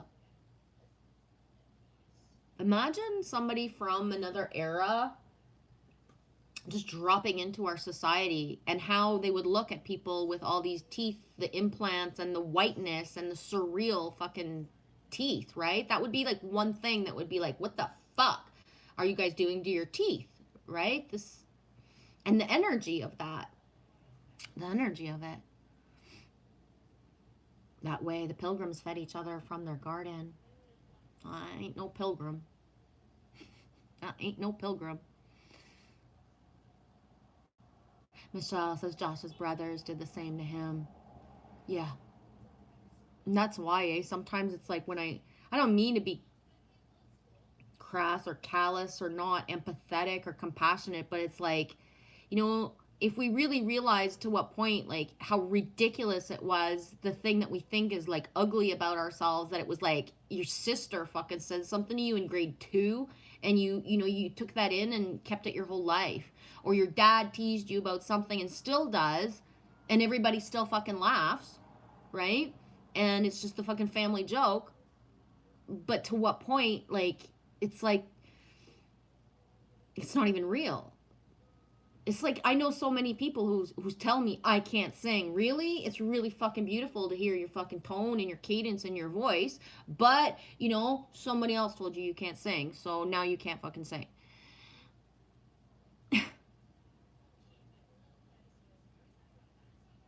And he says, I just got distracted. Baby iguana in the yard. Whoop, squirrel.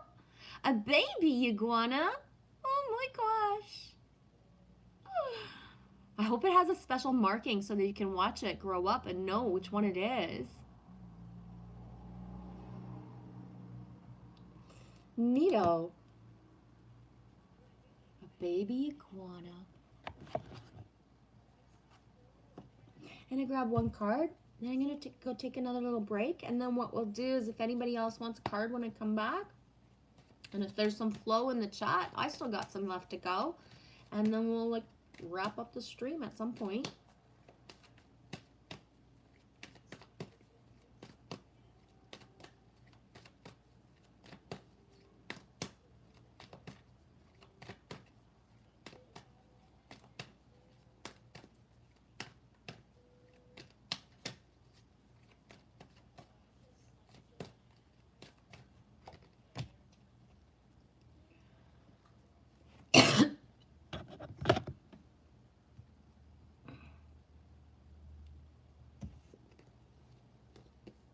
Card number 6. So I don't know who's here. I don't know who this is for. Take what resonates, leave the rest. Card number 6, not for you. Fortune cookie, the way that the chess table is being held like a cabaret in a restaurant. The chess pieces and the fortune cookie is what stands out the most to me right now. Number 6, not for you, a clear knowing that something is being denied. Rejection as God's protection. There are times when it appears that no matter how deeply you desire something, no matter how hard you work at something, the result you seek always seems to elude you. It's as if you don't really get to be in the game and you feel like you're just watching from the sidelines. The appearance of this card indicates that you are not going to obtain what you want right now, and that indeed your dreams for the exact thing are not going to be fulfilled. This is the time to radically accept that not everything is available to you when you want it. Take heart. There are benevolent forces who desire the best for you and have much clearer idea of what's for your highest good. Rejection is God's protection. Something much better that will truly make you happy is on its way. Trust this. Some relationships carry an innate seed of failure in them. It is obvious from the beginning, but the red flags escape your observation or you refuse to acknowledge them. Or you do like me and you put a little bit of green on the red flag because, hey, let's give somebody a chance. I love people unconditionally. I'm going to let them be themselves. So that red flag, I put some little green polka dots and hope it's going to turn green. And it doesn't. It doesn't. A red flag is a red flag. There's a reason. When relationships are not meant to be, it is not possible to make it be. Rejection is a sign that you're being protected by the divine. If you are the one who must reject another, remember that you're doing it for both of your sake. For every pot there is a lid. This one is not the right fit. And that's important because there's a lot of flack for the person who breaks up with someone. Oh, I can't believe I just got broken up with, and I can't believe he left me or she left me. And it's like, bruh, when's the last time you slept together? When's the last time you actually did something together? Do you actually know what their fucking favorite color is, right? People don't just leave fully functioning, beautiful relationships. There's a fucking reason. And somebody's got to be the person who does it, right? Does that mean that the person is the bad guy or the bad girl? No. It's the one who's got the bravery and the courage enough to say, enough. This is not working and it can't be fixed, right? That's it. Protection message: do not chase after what flees from you. Do not obsess over what eludes you. Don't bang your head against the wall. There's nothing romantic about what is unavailable. Boom. This is important because it flows right into the twin flame fucking hijack. The runner chaser. Somebody's fucking running from you.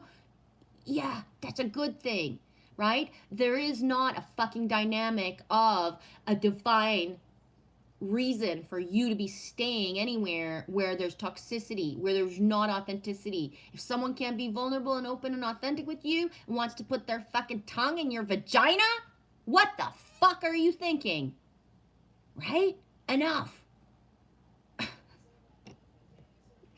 If you can't talk about certain things, but you have intimacy, but then as soon as that intimacy is done, you can't ask certain questions. You can't touch somebody's phone. You wonder where somebody is. You wonder what somebody's doing. You shouldn't wonder.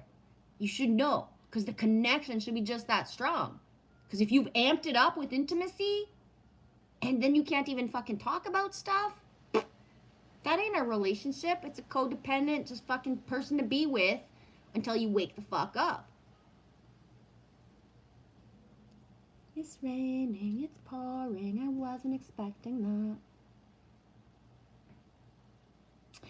There's nothing romantic about what's unavailable. There's no prize given for torturing yourself, and there's nothing to be gained by refusing to see red flags that have been waving since you began your pursuit.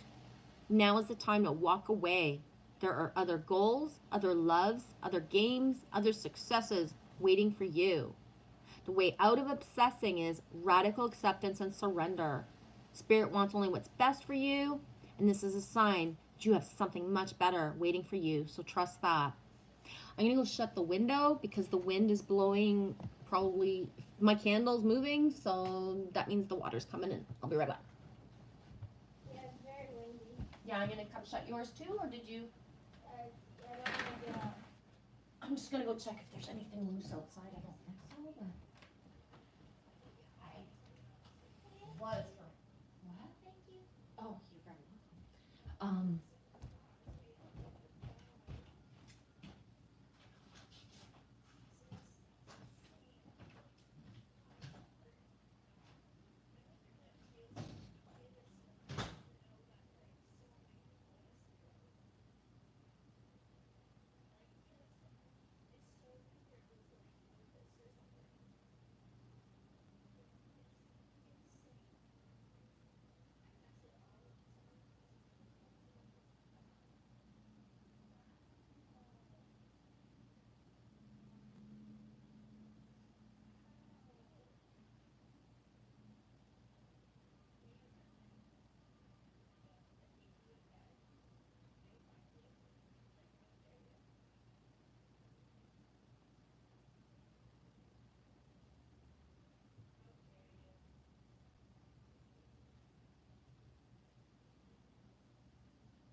Sorry about that.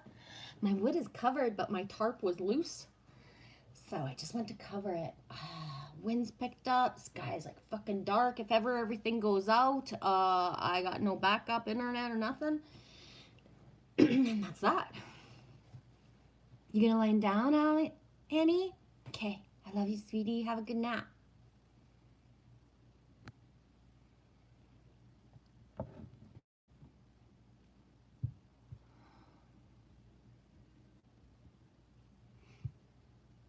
Exactly, Mitch. Yeah, my haters began with my mother. Hate me because they ain't me. Hate you just because you were born, right? Your mom made the choice to have you, but hey, I'm gonna hate her anyway. I get it. Yeah, definitely. With your own mother as your judge, jury, and executioner, you don't need any enemies in your life, right? You know, blow out that candle because it's getting low.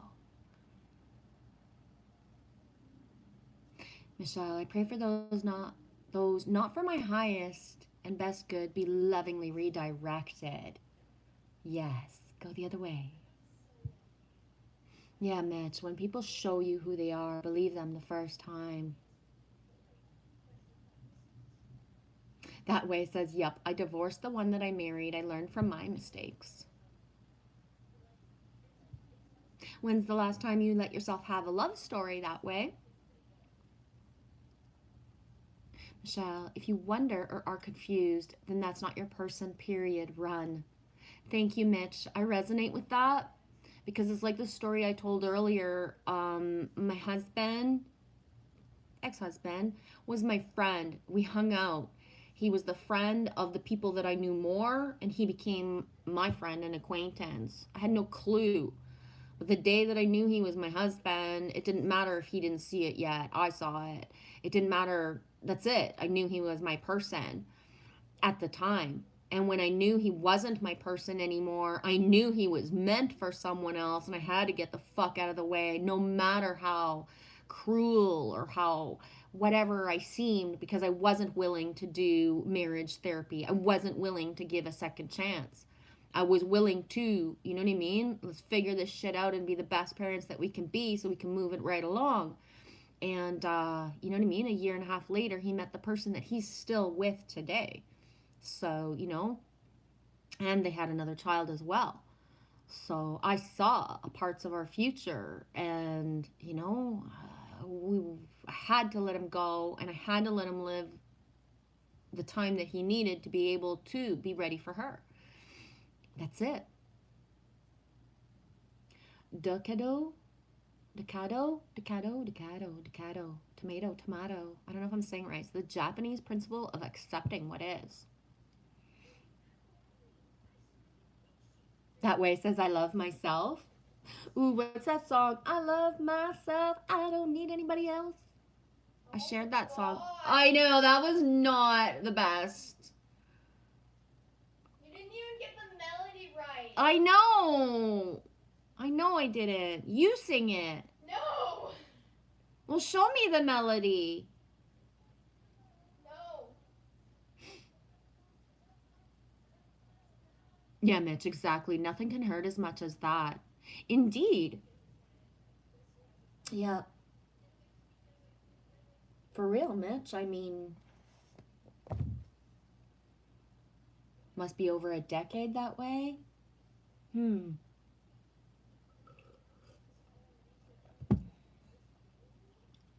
Okay, let's go a little bit deeper today. I got the energy for it.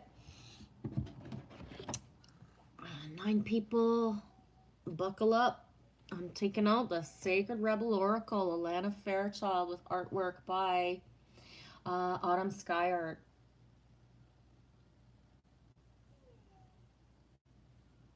And I say buckle up because I don't take this deck out super often. I save it for those times when it's like, let's go deep. Be right back, Josh. Okay, Mitch.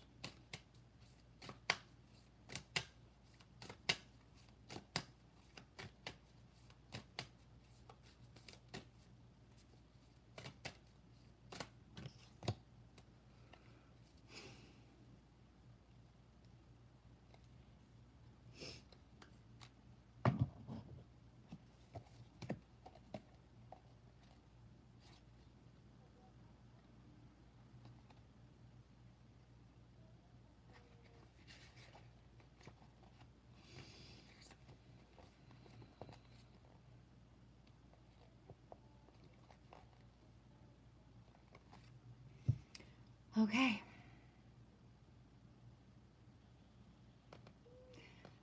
28, collaborative dreaming.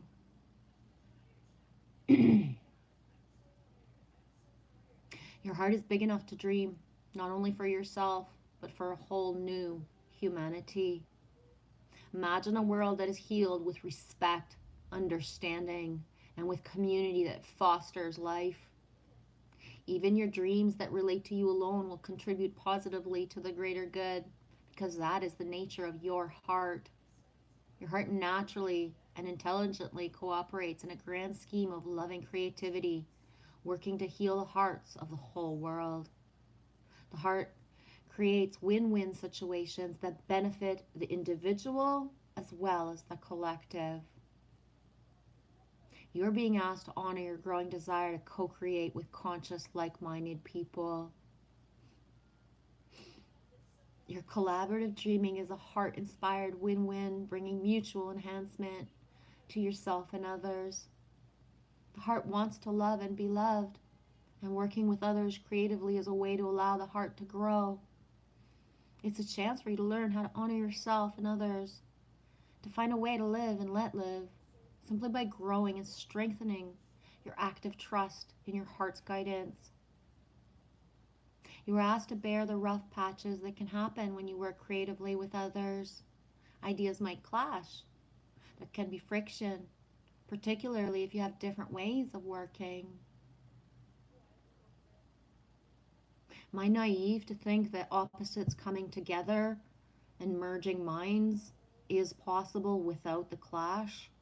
Because I would welcome someone who has the opposite skill sets of me telling me and guiding me, you know what I mean, into the things that my oracle heart does not work in a linear fashion the way that I could before. You know what I mean? How I could multitask and do so many things.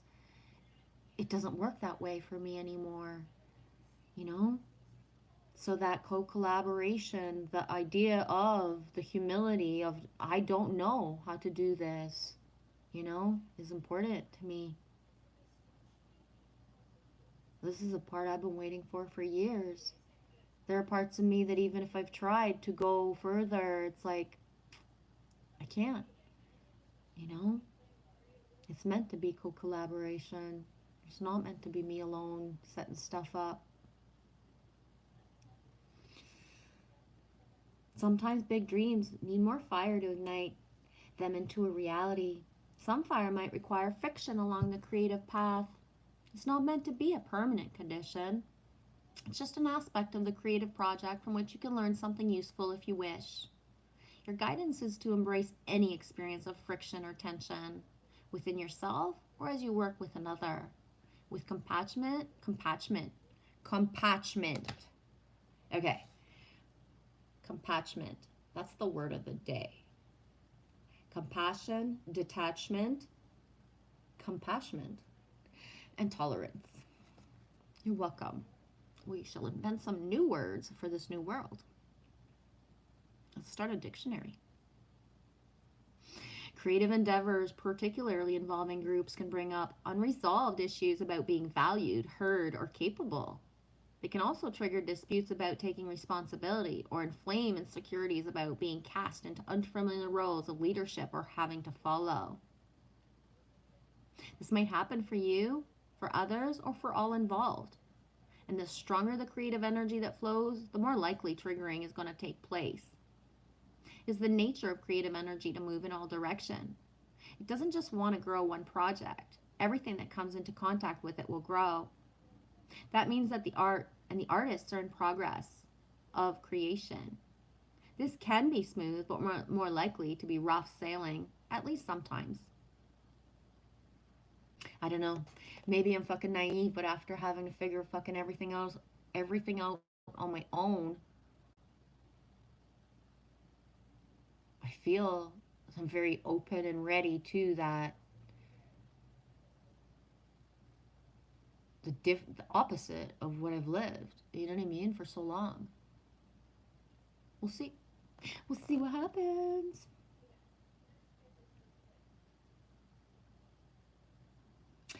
If things are rough at times, this is not a sign that something is not working. Far from it. It is usually a sign that growth is happening for you, and your feelings are the growing pains. This oracle is guiding you to stay in your integrity, honor what you feel, and remember why you chose to open up to a group endeavor in the first place, especially if the group involvement becomes complex or challenging.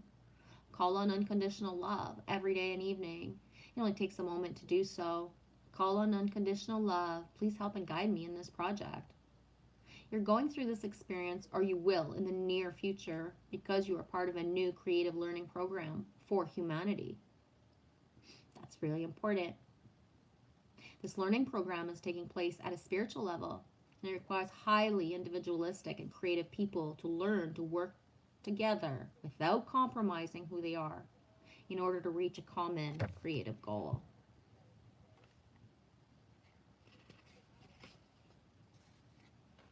It is wonderful and important and challenging creative and spiritual work. You need a strong sense of self to be able to engage in the process and not lose your voice during the journey. You need a strong enough sense of self to be flexible and to know when to bend rather than break. You have to intuit what is going to be a good, heart-inspired sacrifice for the greater good, and when you will need to stay true to your own voice for the greater good. Only the heart can guide you on these matters, and others may not always agree with your instinct and vice versa. It's just falling, eh? Keep pouring down.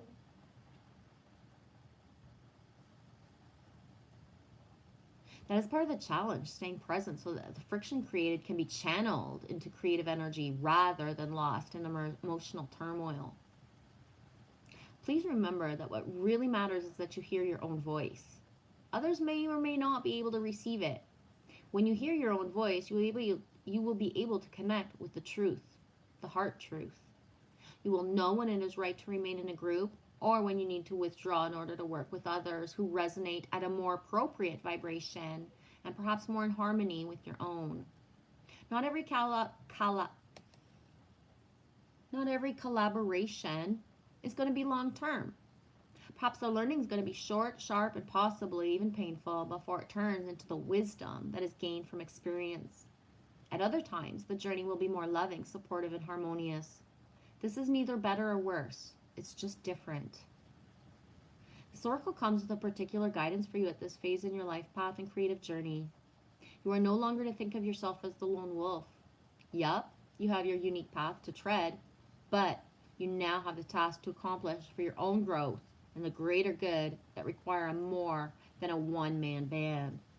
You will still do your own work, of course. However, others are on the way to help you. There is only so much a single drop of water can do on its own, even though it is precious. Together, the drops can become a wave and make a considerable impact on the world. You are part of a wave of loving consciousness, and you are meant to be exploring collaborative dreams, healing relationship, and conscious communities. Some connections are going to be short-lived and perhaps involve some learning experience that you are hopeful of never repeating again. Others will be long-term loves. Either way, you will emerge more yourself and more in the connection with the world that wants your ideas, presence, energy, and light. This oracle brings a message to those of you. I farted. Can you hear it? It's just meant to know I fart. Lily's saying she farted. I thought it was the thunder. Nice. Okay. The circle brings a message to those of you that are involved in a group or struggling over whether to continue to let go and move on. You are asked to trust your heart and not allow any group to become more powerful than the wisdom of your own heart. Always allow the sacred rebel within you to question authority. Is it loving and wise authority, or is it coming from a place of fear-based control? Look to your heart's wisdom to discern whether your involvement in a group is healthy or not. Perhaps a group can only receive so much of our energy before it's time to move on. Sometimes a group is not receiving us at all, but we feel like we are meant to be a guiding hand in it for a period of time. Before our heart urges us to let go. Ask for guidance, do the healing process, trust the feelings that come. You will know what to do, and you always have to trust your own voice above any other.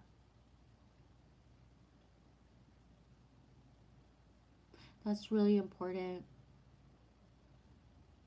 The voices of, but I'm your daughter, but I'm your mother, but I'm your sister, right?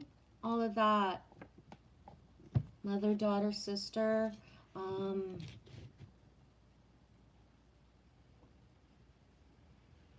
supposed to feel good, you know? Collaborative dreaming, Michelle. Timestamp 133. That it ended. If you want to go back to it later. Pretty cool.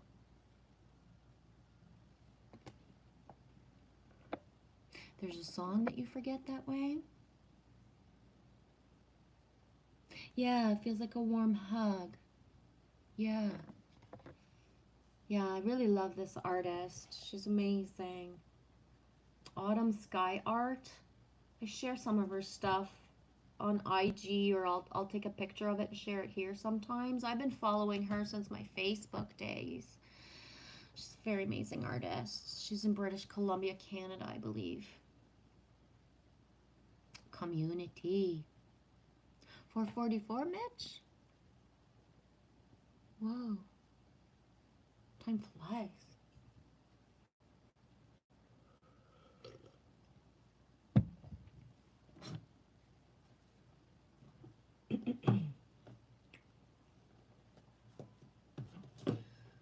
So, I went with Sacred Oracle, Luna Fairchild. I'm going to flip into Dr. Stephen D. Farmer, Messages from the Spirits of Nature Oracle. Get a little bit of the masculine. I only have a few masculine decks. I never really thought of that. I don't think about when I'm buying decks at all. But then at one point I really realized that all my decks are created by a feminine. There could be artwork by a masculine, but then I searched for something by a masculine. This is what I was guided to buy. So I hope to eventually acquire some more decks that are written by a masculine, just to have that like perspective, right?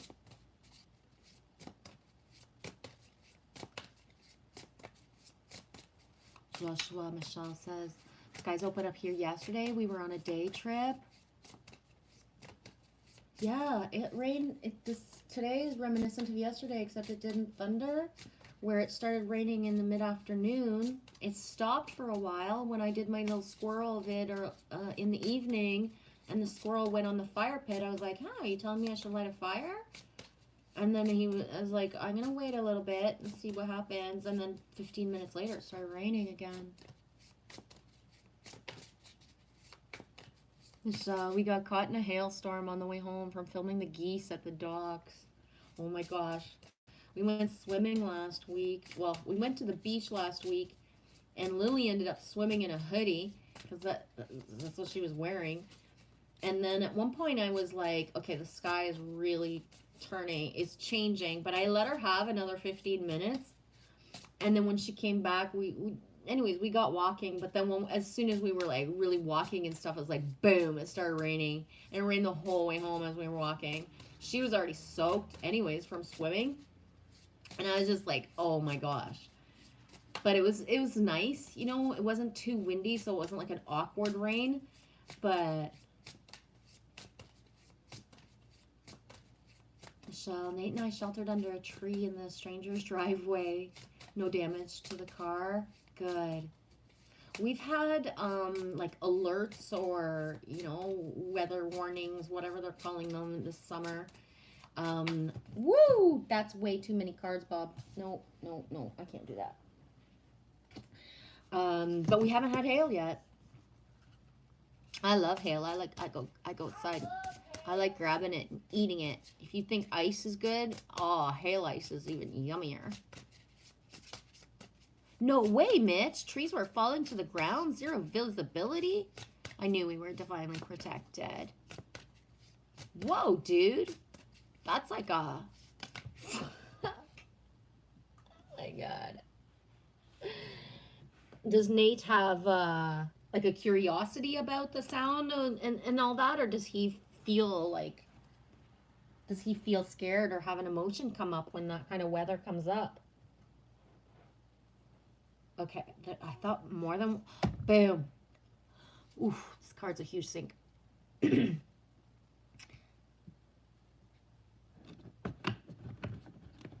I remember being caught in a few spots with Lily. Oops, I just merged two decks on an accident. Sorry, dudes. In a storm with Lily at one point when we were camping in 2019, and she was laughing, we were giggling, and I was like, oh, this is so much different than being with, you know, a child or someone who's afraid, because we were in a tent.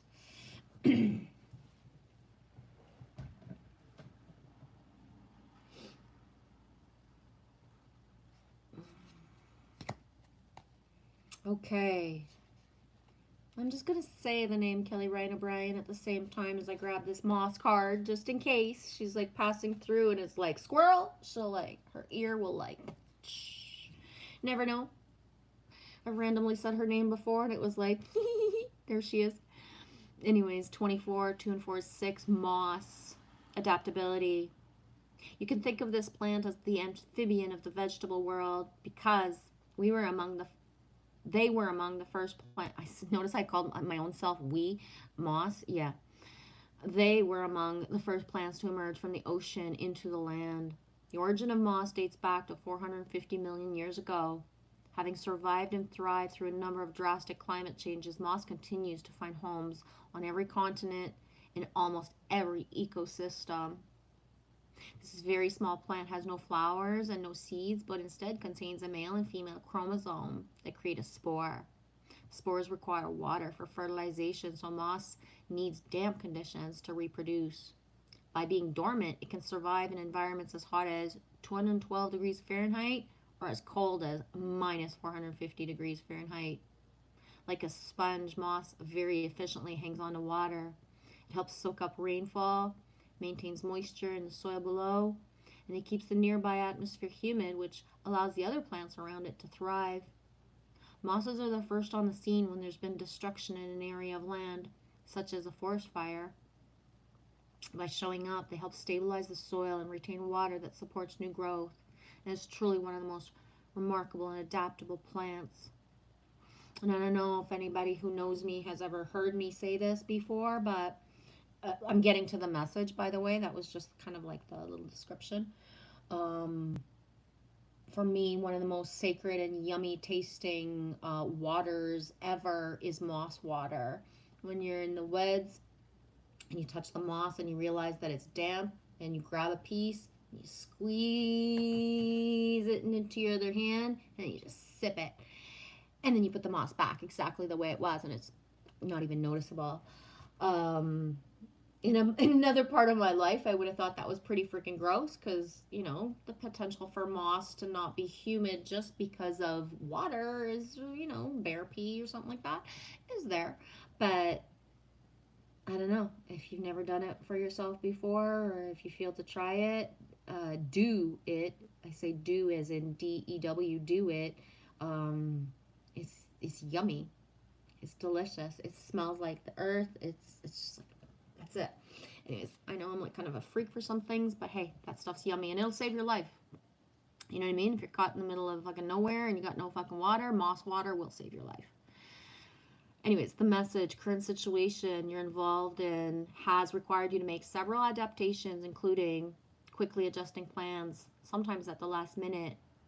You're finding yourself frustrated and angry more than you would like, and you often lapse into feeling victimized by events and circumstances. Your emotions might spill over onto others, both random strangers as well as family and friends.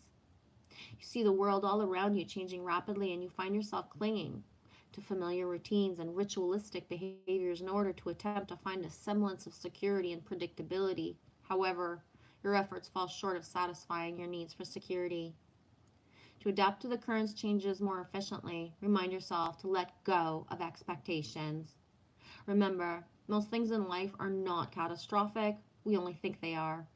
Whatever's happening, this too shall pass. When there are moments of calm, practice breathing slowly.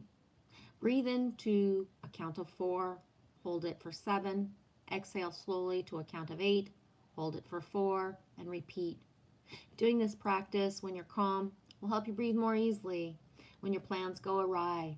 And like moss, drink a lot of water. Hey, Tex, you always rocking the live stream just writing what the hell? Is that your like go-to thing to like get noticed and, you know? Imagine if like people walked into a restaurant or store speaking the same way that they did when they fucking wrote things in live streams. How do you think that would go over for you? You know what I mean? Just saying.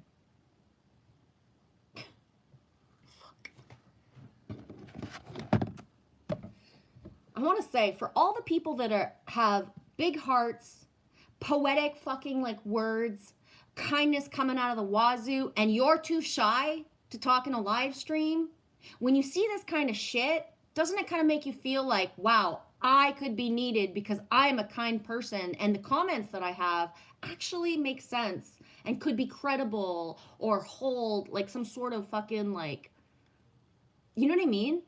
Like when you see all these fucking ridiculous comments and people who have, people are bots or trolls or agents or whatever the fuck that energy that passes through is, doesn't it make you feel like, wow, I would actually contribute to this? You know what I mean? Blows my mind. Is that why this is happening? So people can see like, wow, I would actually be more productive if I fucking commented than fucking letting this shit fucking fly through everywhere. Yes, Mitch, the voyeurs are watching as well. Seriously.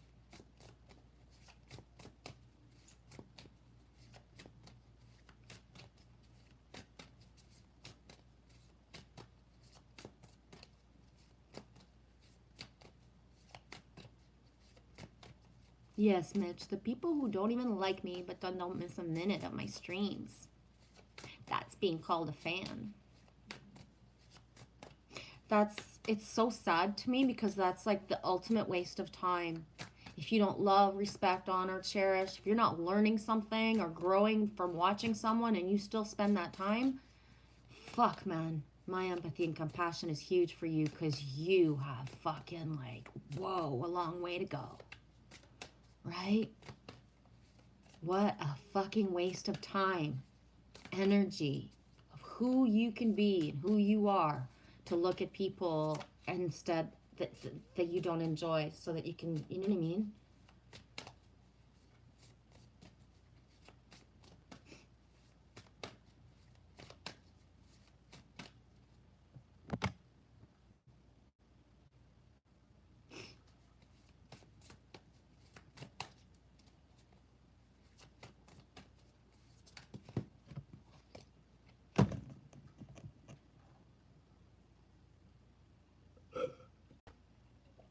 Notice, did 4 people just leave the fucking chat at the same time, Mitch, or no? Is that my imagination? Oh my gosh.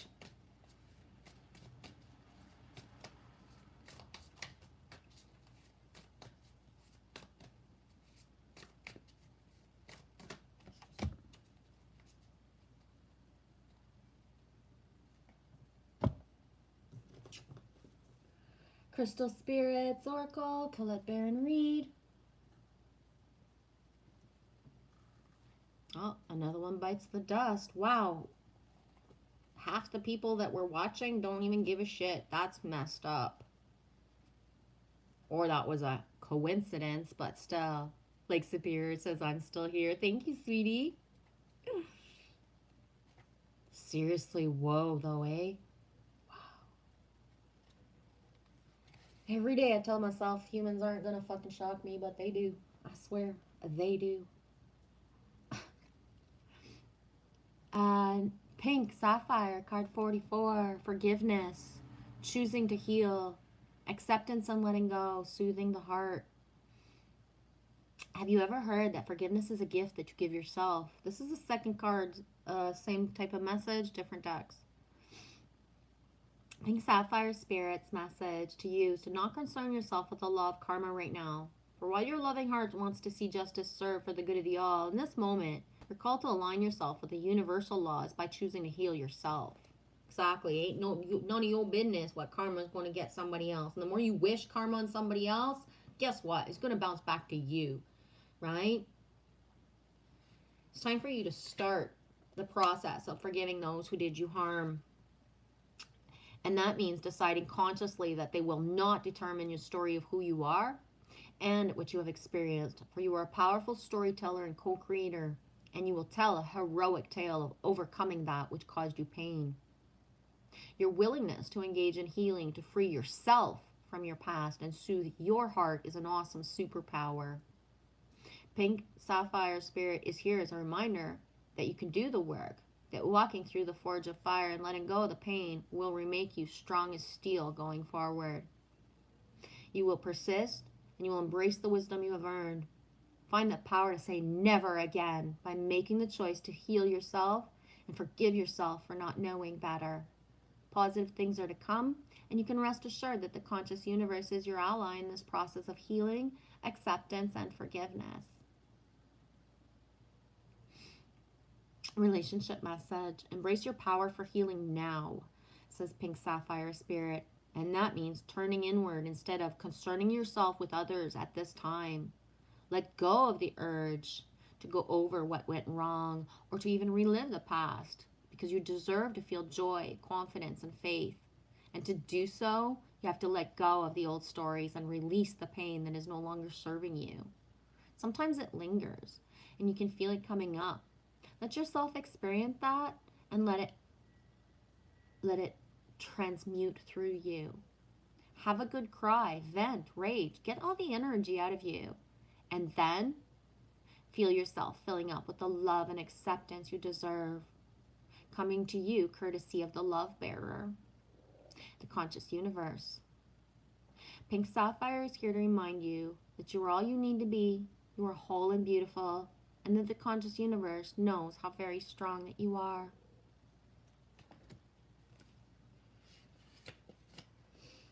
Pink Sapphire teaches forgiveness. It assists us in moving past old fears and into a space of being. Open not only to giving love, but receiving it as well. Meditation with this stone helps open the heart and release the emotion, especially those related to relationship wounds.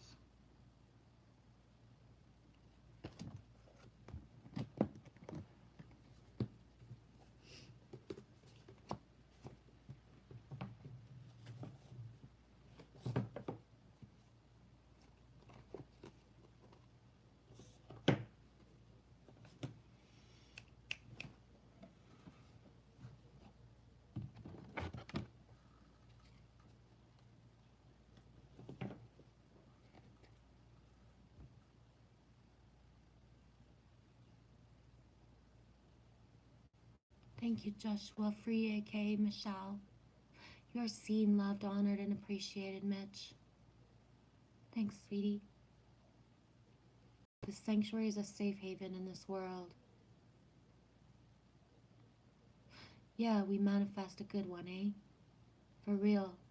That's why those little pokes of those little fucking comments that come up is just like, I've been doing this for almost for 3.5 years, the live stream, and I've never experienced such comments. And it's fine. It's like a bunch of flies coming in at the same time, but it's just not needed. It doesn't serve. You know what I mean? And I'm exhausted. I'm exhausted of being, told have patience and compassion. Like, fuck off. Like, fuck off. Enough, right?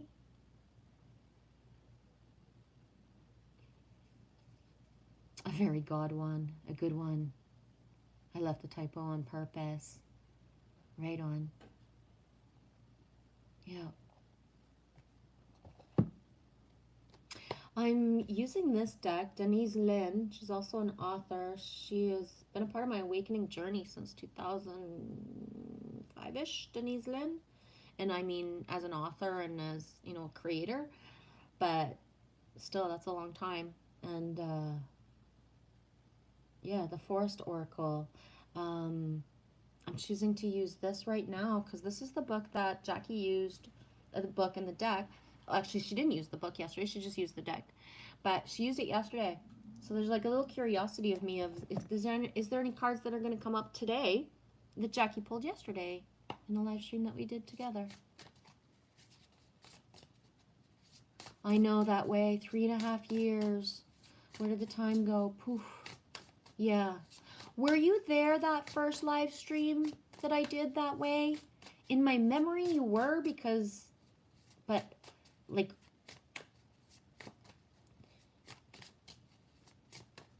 the one with the green line. I was living like 1, 2, 3, 3 timelines away. I mean, 3 houses, three places that I've been since. I was sitting on my bed. I had been texting. I was texting with Melissa, who we're supposed to connect soon, but we just haven't yet. And I have to update my Skype. I gotta remember to update my Skype. Melissa and I were talking through text and some voice messages, and she was uploading Stream Labs because she's in the UK and she didn't have 1,000 subs. And I was like, you want to stream? I'm never going to stream. I literally told her I'm never going to stream. But then I was like, oh, I wonder if I can load the app in Canada, if it would work here. Meanwhile, I've just told her I don't want to stream ever. Oh my God. And so I go and I load the app and then I put my YouTube stuff in it and then I press play just for fun. And holy fuck, it worked. You know what I mean? There was a green line across my fucking forehead. It was mid-February 2020. I'd been saying for a year and a half, I will never fucking live stream. I will help everybody get to 1,000 the best I can. Like, you can go back to my 2019 videos. About a third of them are shout out video, maybe not a third, but a lot of them are shout out videos to get people to 1,000 because they want to stream. I'm never gonna stream. I load the app, put my information in, I press play, and fuck, somebody showed up and I'm talking. I don't remember how long my first live stream was. It was well over an hour. And voila, that's how it started. It didn't start with the intention. It didn't start with I want to do this. If anything, I didn't want to. I had been telling Source Creator, my higher self, you can make me go on camera and you can make me look at the camera, but you can't make me live stream, is what I was telling my higher self. And how it just happened. How many times that I streamed, and because how hard it is to show up and speak certain ways, that I shut the stream down. I fucking cried like a baby and told myself I'm never going back. I'm never doing this again. And yeah, here I am still doing it years later. A lot of people don't start streaming because they want to have the perfect background. As you can see, you know, you get to see the top of my fridge, all that shit. It is what it is. When Source, Spirit, your higher self guides you into something and tells you it's not meant to be rehearsed, it's not meant to be scripted, you're not meant to know what's coming. Just allow for it, right? Just allow.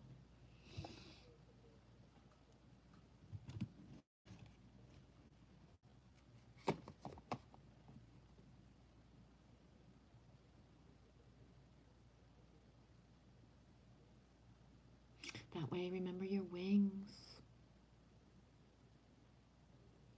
Hi, Christian Thomas.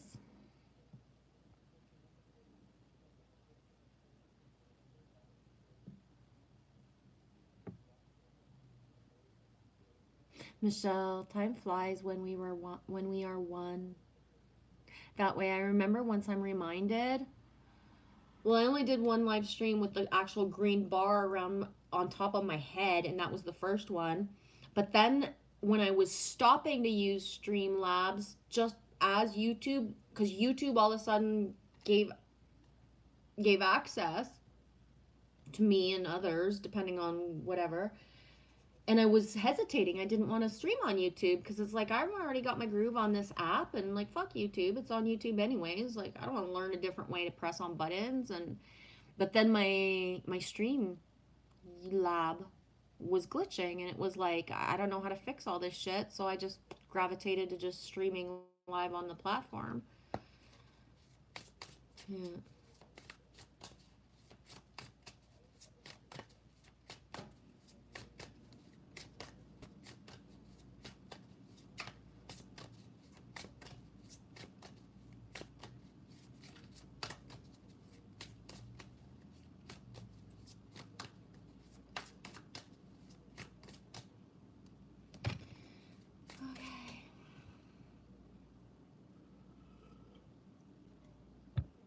Yes, Michelle, divine redirection. Yeah. Yep.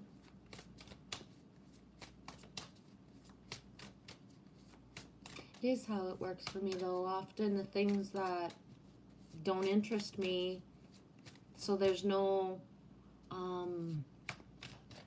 vanity or pride because I didn't want to do it in the first place.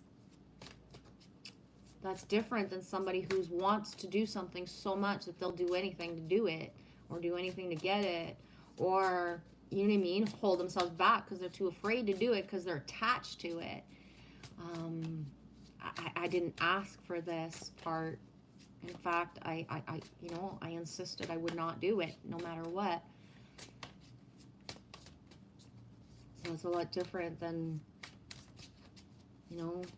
our higher self, God, our destiny, fate, whatever you would call those things, sometimes gives us the challenge of doing something that we thought we would never want to do because we're not attached to it the way someone else would be, right?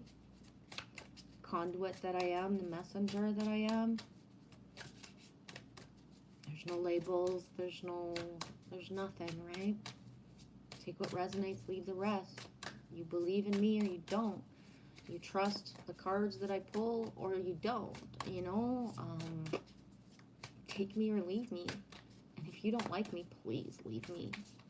After 51 years of bullshit, I don't like the fucking little things and being told to just have patience. Just Go away. Right?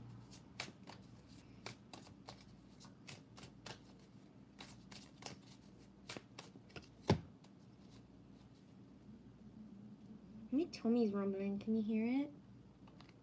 I'm hungry, but I don't know what I'm hungry for. I'm limited in certain choices. I don't think I'm craving anything that's here. I don't think this card came out yesterday. I can see why it's coming out today, though.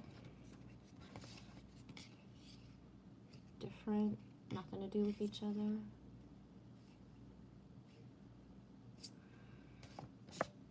And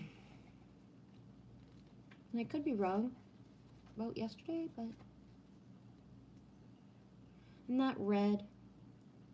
There's always something red that shows up for me lately. This is what I found earlier on a walk.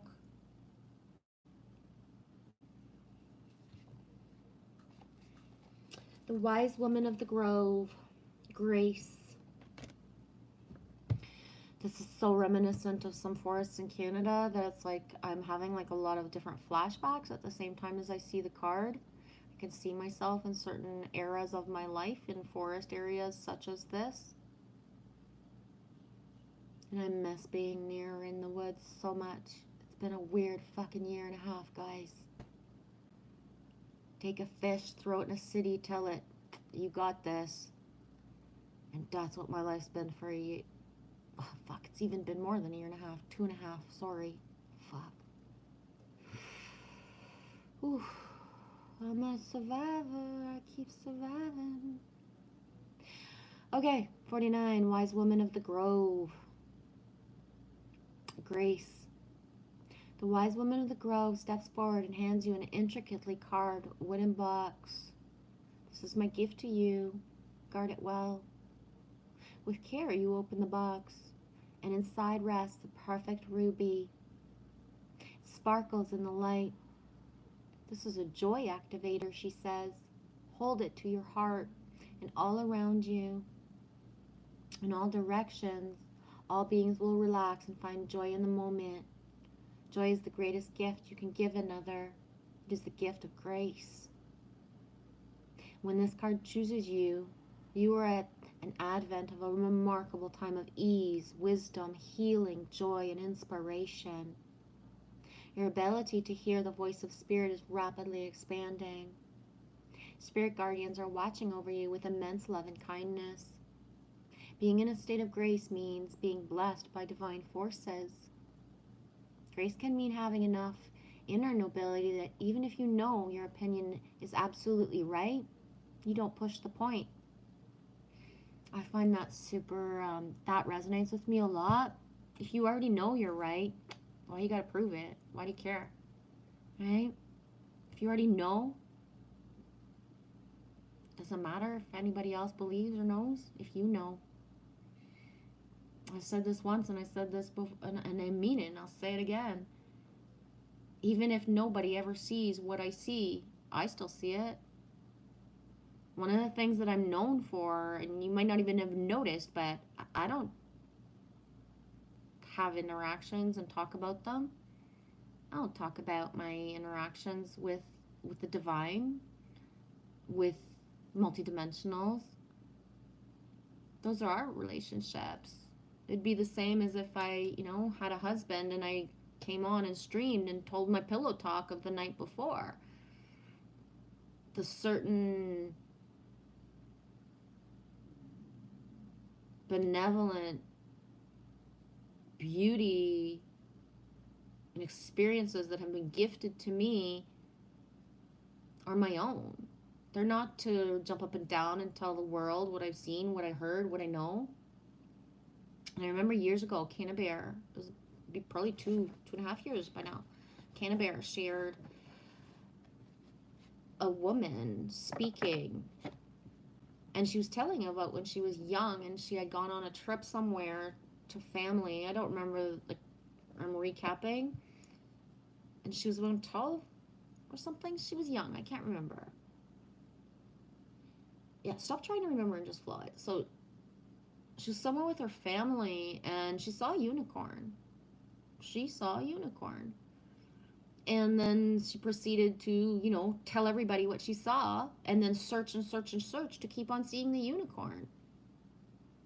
The unicorn never came back. You know what I mean? It didn't allow the visibility again. She wasn't able to go deep enough into her own consciousness to see it again because all she wanted was for other people to know what she saw.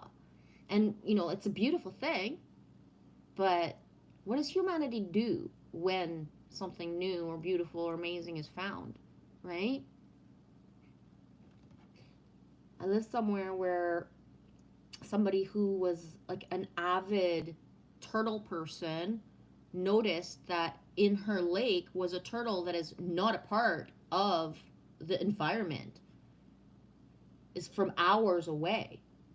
And the first thing that they wanted to do once she declared and shared that that turtle lived there was to take it and examine it, figure out how old it is, figure this out, figure that out, like take it out of its habitat to fucking check shit on it.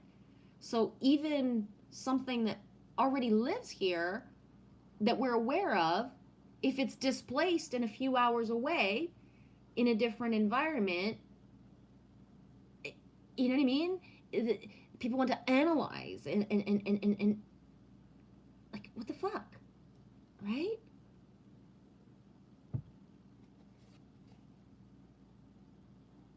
Grace can mean having enough inner nobility that even if you know your opinion is absolutely right, you don't push the point. You're willing to drop it. You know that in the great scheme of things, it's not important, right?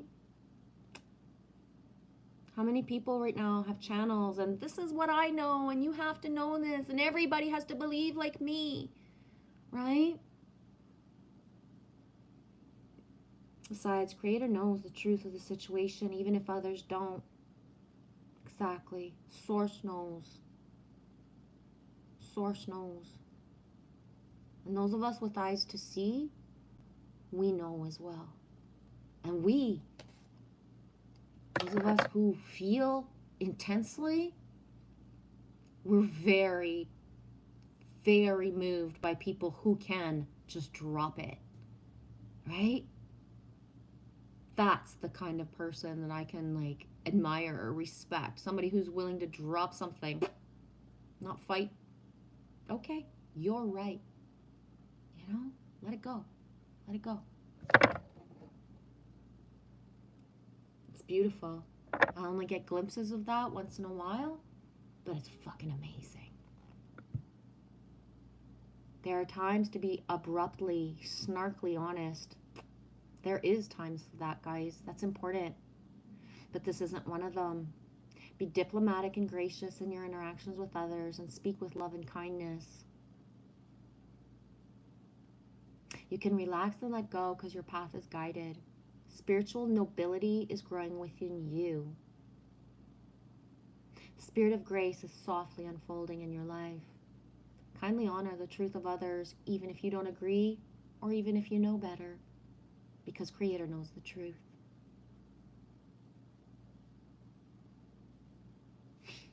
And if there's anything that turns me off right now, it's when one person or more want me to be aware of how bad or how this person or that person is doing that.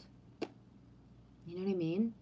Or someone who would want me to choose. Somebody did this to me and you have to be on my side. Otherwise, well, guess what?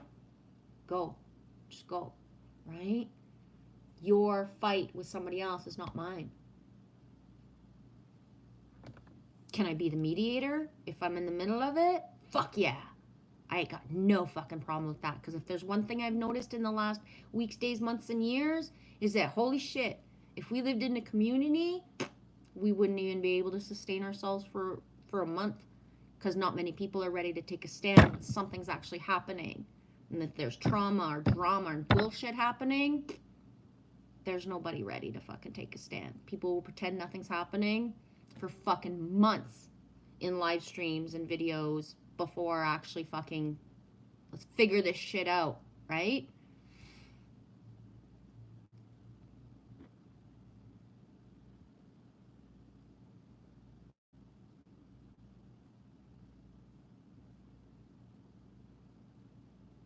Michelle, I'll pull a card soon. I hope you do, sweetie. I really enjoy them. Especially when Nate pops up in the background. Melts my heart, amplifies everything.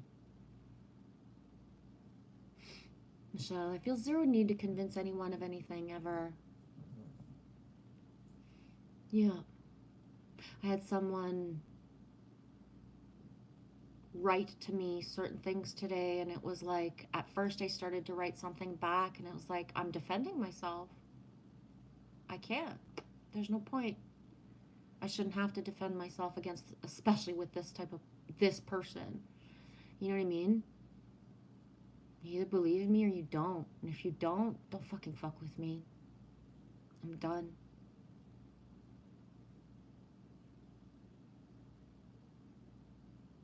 That way, who does that personal means personal, right? It's right in the word convince. I don't know what that means, sweetie. Exactly, Mitch. Most people will disappear. The self-preservation. Oh, that way, convince. Cons. Con. Con in French is like, tu donc ben con. Like, is like stupid, the equivalent. Or like, stupid, con, niaiseux. Yeah, I don't know another word in English. Con, tu donc ben con.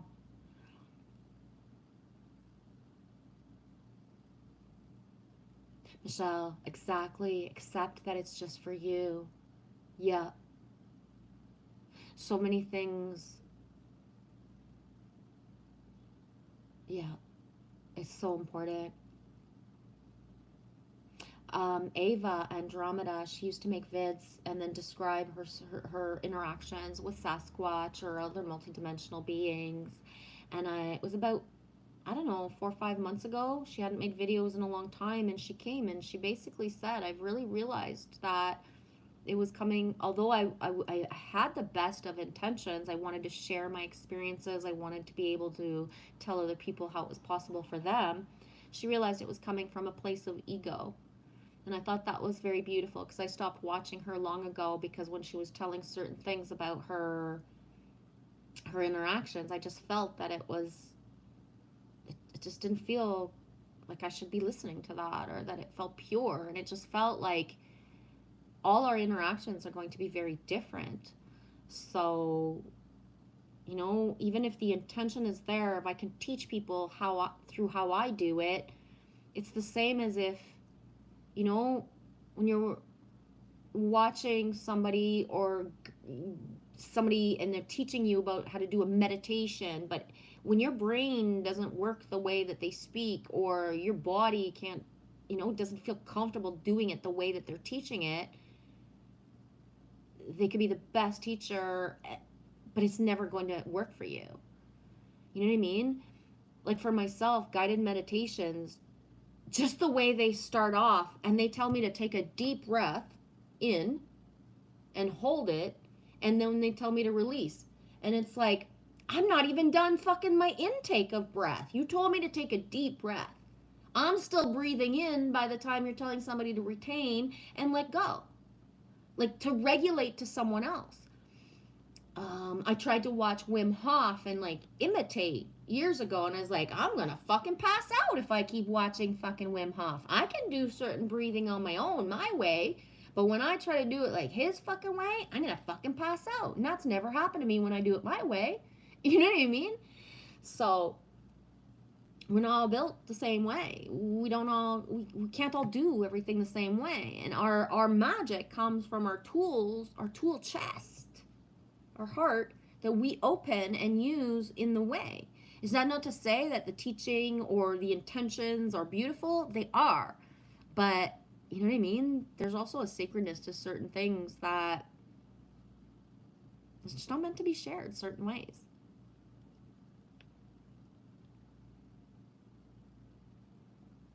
And,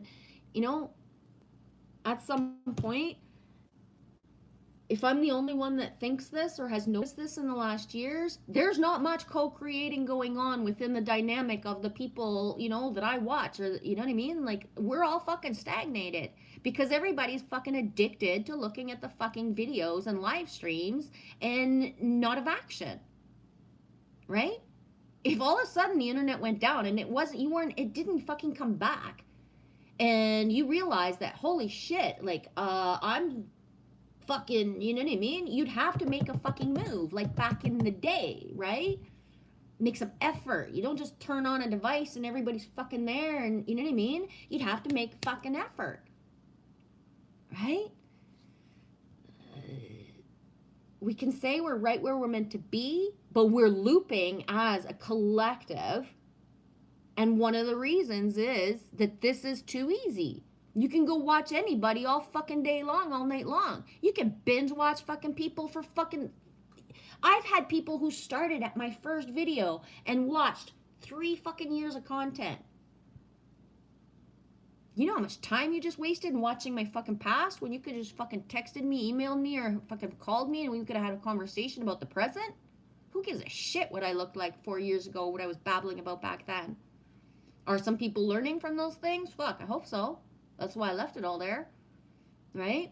To see the consistency as well. But still, all that's just fucking to get us here. That way says I've watched every video. Yeah, but you did it from the perspective of coming into my awareness, and me and your awareness maybe 6 months, 8 months after I started, maybe 9 at the most.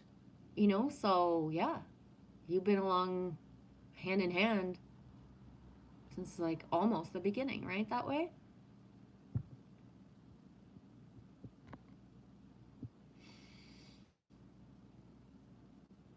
Yeah, Mitch, sometimes we gotta accept that some things are just for us, and that it's not selfish, and that, and let other people manifest their connections their way. Because if I hadn't stopped listening to people who, I'm grounding my chakra and my bottom is dropping from my fucking portal of my butt into the ground, and then in the ground I'm anchoring fucking blah blah blah. Like, what the fuck? I don't do that. I can't. It's fucking beautiful if others can, but I can't. I will never. And if I am, fucking I will be shocked. In a group with 30 people, like fucking like, what the fuck? Why would I want to be with 30 other fucking people in a room being told how to breathe? Why? Right? That's my time. Why would I fucking pay to be in a retreat and be told what to do for 3 fucking days because other people, like, are gonna, like, you gonna spiritualize me? You know what I mean?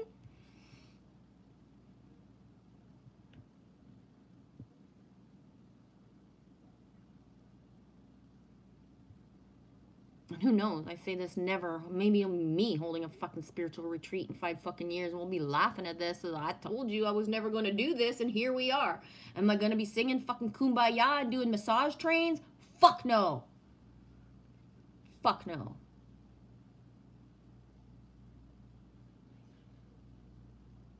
Mitch, letting go on silence is true grace. Yep. Listen more, speak less. Right?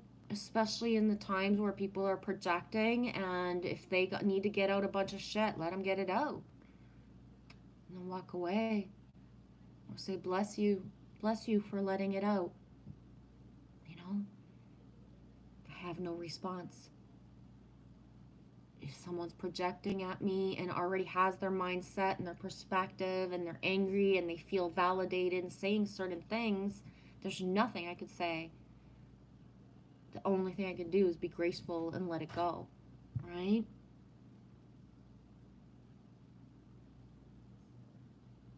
Yeah, Mitch, the creatures that disappear. That's what I thought. That way says, I know what you mean, G. I did it my way.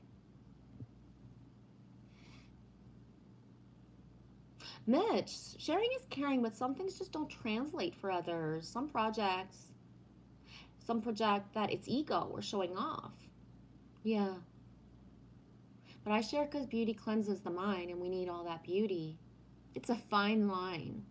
Yep. And everyone's purpose and mission is different. So, I don't mean to be like sarcastic or snarky or, but I don't like being boxed into the, oh, you're a hippie or you're spiritual, because I really am not. You know what I mean? Like, I'm so far off the fucking cookie cutter, fucking stereotypical stuff that, it's undefinable. There's no fucking word. I'm just me, you know? Michelle, I've only ever really watched your first video, and that's it from the past.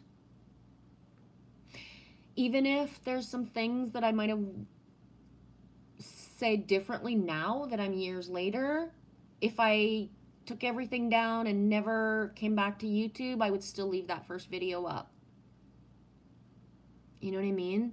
Because even if it's not worded in a way that I might speak the exact same way 4.5 years later, from January 17th, 2019, when I released my first video, that one is the one that I stand by for always. You know what I mean?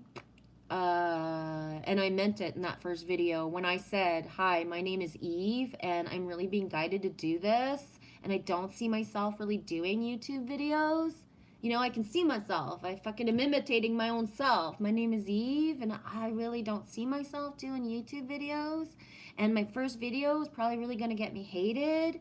Like, that's how I was talking my first vid. And I stand by the things that I said. Again, I could say it differently 4 years later, but that 20 minutes is it. You know what I mean?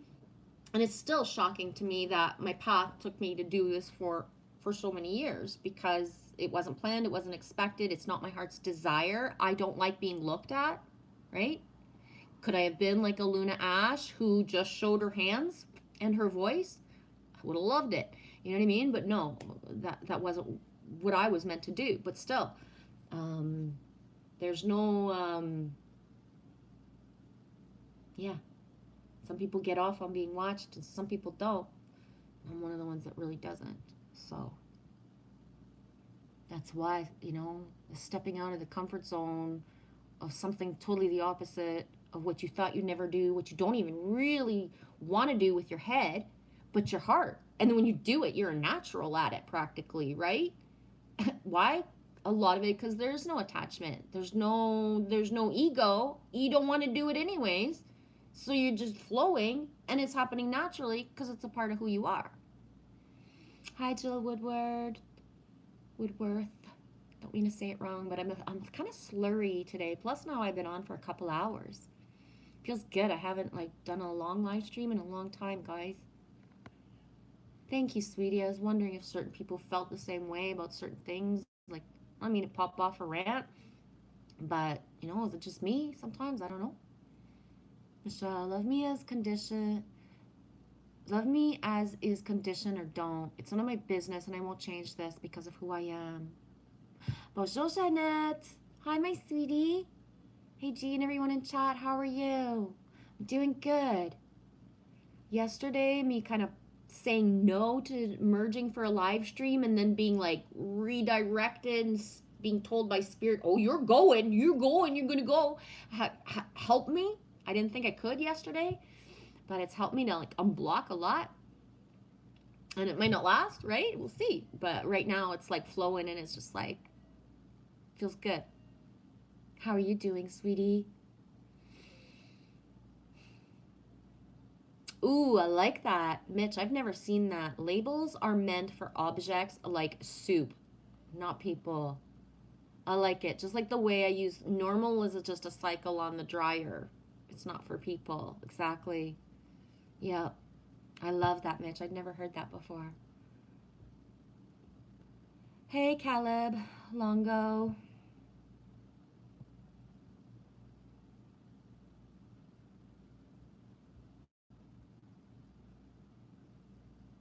This is an over 18 channel. Thanks for popping in.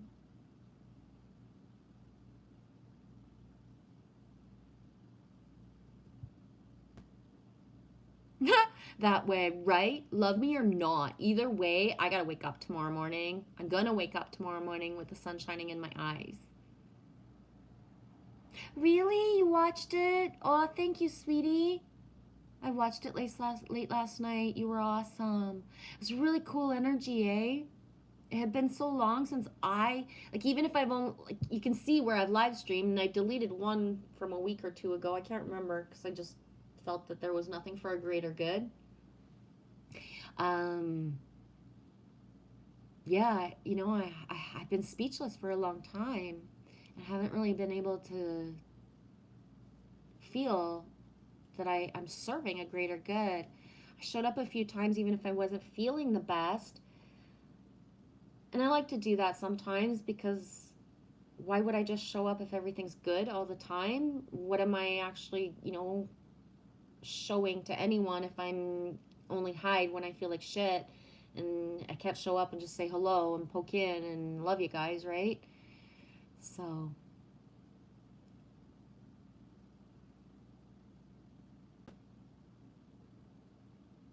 yeah, I rewatched it last night too, Jeanette, and I watched it through the eyes of, as if I was pressing on someone else's live stream, and am I going to choose to stay for the whole thing or not?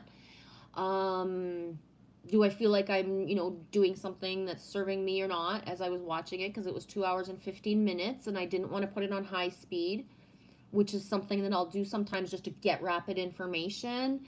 Um, but I allowed myself to watch. Well, I didn't allow. I was guided to watch it, and I watched it through the eyes of if I was watching someone else, and I went in to watch it so that I could see the comments. I feel that when I stream with other people, like I warn everybody, it's never going to be the same when I have other people because it's not just me. So my attention is not focused on the chat the same way. So especially the comments reflecting mine and Jackie, because when Jackie pulled a card, I kind of added stuff, and then vice versa. And then Aaron piped in a few times. So I went in to grab the activations that I missed. And since you just came in, and I know I'm repeating this for anybody who was already here, but if you just watched it last night, it's still fresh in your memory, Jeanette, where, do you remember the card? There was two cards of water, one with a woman laying on a beach, and one with a woman, there was water, and she was in a ball and crying, and I forget if it was one hand or both, but it made me see myself. And although I saw that yesterday when I was in the live stream manifesting it with Jackie and Aaron, when I rewatched the live stream through the perspective of I'm looking at three other people, like I'm not going to judge myself, analyze myself, or I'm just going to watch it. Like that card, like I'm 51 and a half years old. I realized I pretty much always cry in a ball, and I realized to what point I always hide my third eye. And so it was a big revelation for me physically of what I do, that like I know I hold my head. I know I hide my face, or like this, or like this, but I never realized it was all holding my third eye. And so that was a big revelation for me, to see myself in a card and to really realize what I've been doing. Because sometimes it's like I ask, if I've really transmuted certain things, why can it still hurt or come up again? And I feel that, well, time will tell, and especially because I'm going to stay conscious of it, of changing how I position myself, and to allow and tell my third eye, command it, demand it to not only stay open as I cry, but to open more. That the tears are actually helping it, right? Because it's all a mind, the tool, and how I choose to, the words I use and my intention. So that was pretty cool. And there's a couple other things in there that I grabbed for myself that while I was in the moment and, streaming, I didn't catch. So that was pretty cool. It was cool enough and awesome enough that I'm able to flow today. And it's been a long time since, like I've been on for a few hours, and I feel safe. I feel comfortable. I feel like I need to be here. and I want to be here.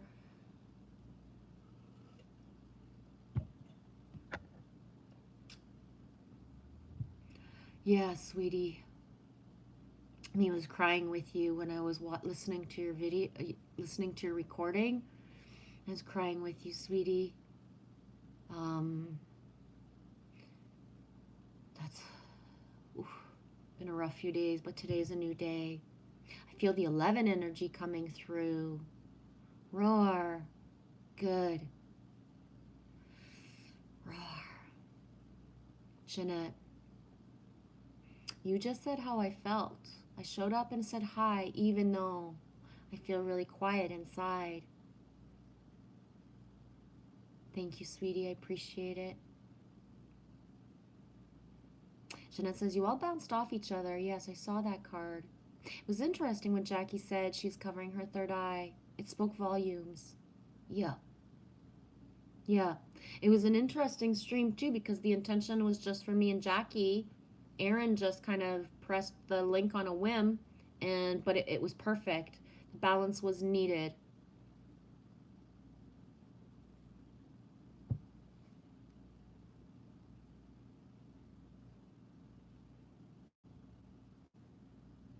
Lake Superior Skywatcher, nature lover, you told me not to rock the boat, and I knew exactly what that meant. Yeah, that boat was beautiful too. I'm having synchronicities. I have a vision of a certain tattoo that I want that's kind of like reminiscent of that boat. And as I say that, my higher self is like, I don't think that's really gonna happen for you, that one, but it might. It might not be a tattoo. And it's like, okay, it's fine. I'm not attached to it enough. If I was, I would already have it. You know what I mean? Um, I'm gonna move around a little bit, and if y'all feel like staying, please do. And I'll continue a little bit more after I come back. I need to refresh my water so that I don't stagnate, like as I keep on talking.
forgot my water.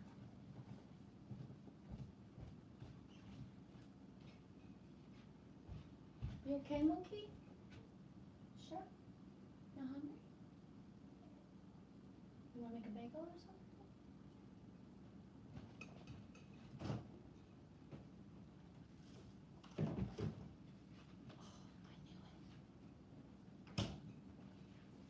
It's almost full. I'm so glad I didn't buy another one.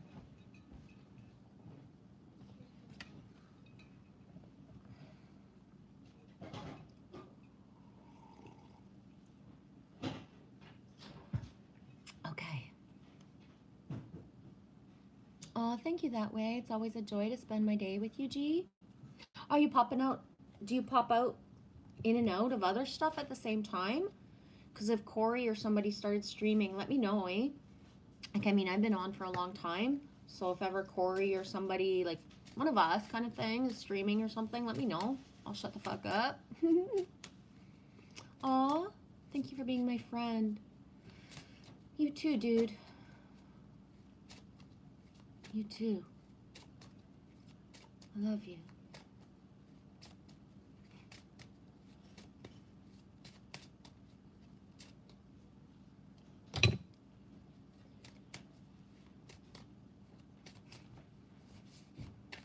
A little bit of dragon energy.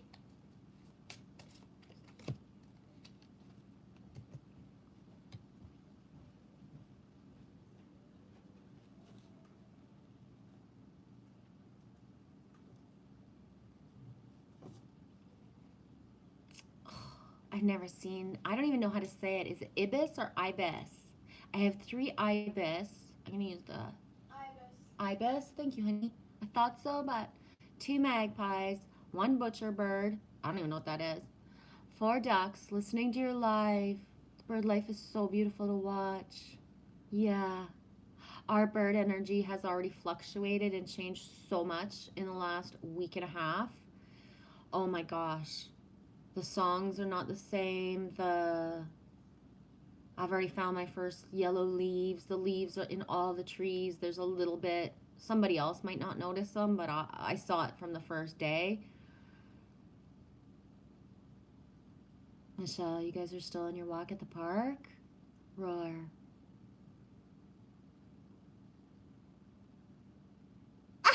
That way, I'm using both my devices so I don't even get behind. So everyone else is on ignore right now. Right on. Okay. Yeah, I have heard them. That's what the background of your video of your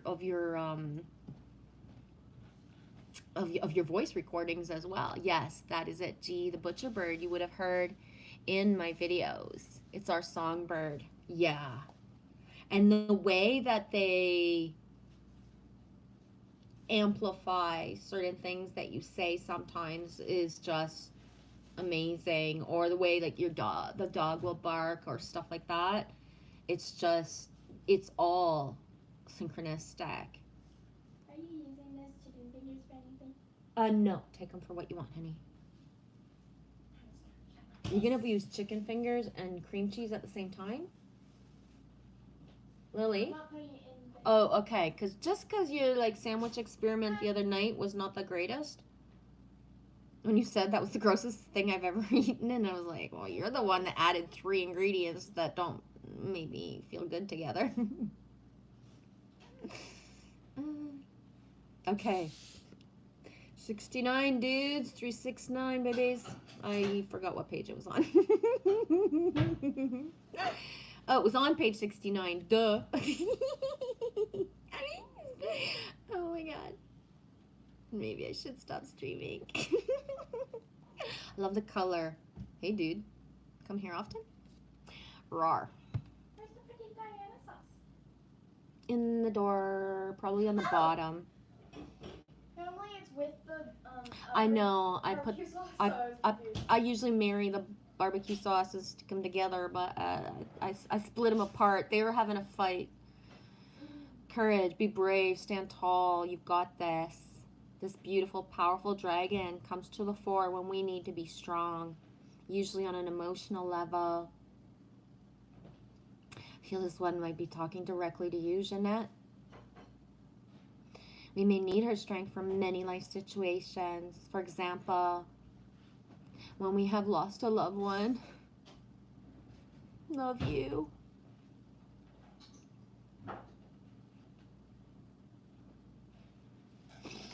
Or we are making huge life changes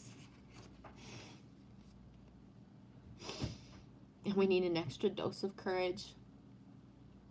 She's here to support you and anchor and hold you. And me too. If you feel something tickling you, it's me. I don't mean to be annoying or anything, but she says you are safe. It's time and fine to be strong and vulnerable at the same time. You are capable of a great many things, and it's time to acknowledge them and to believe in yourself. Your depth of character is your ally. Your ability and tenacity are your anchors.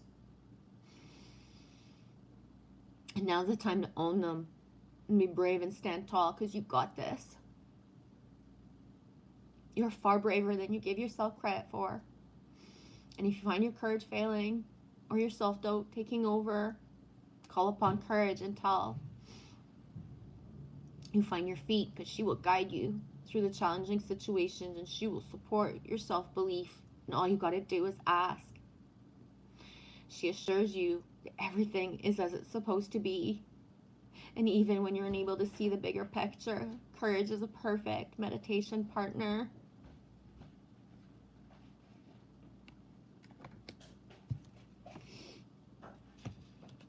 Love you.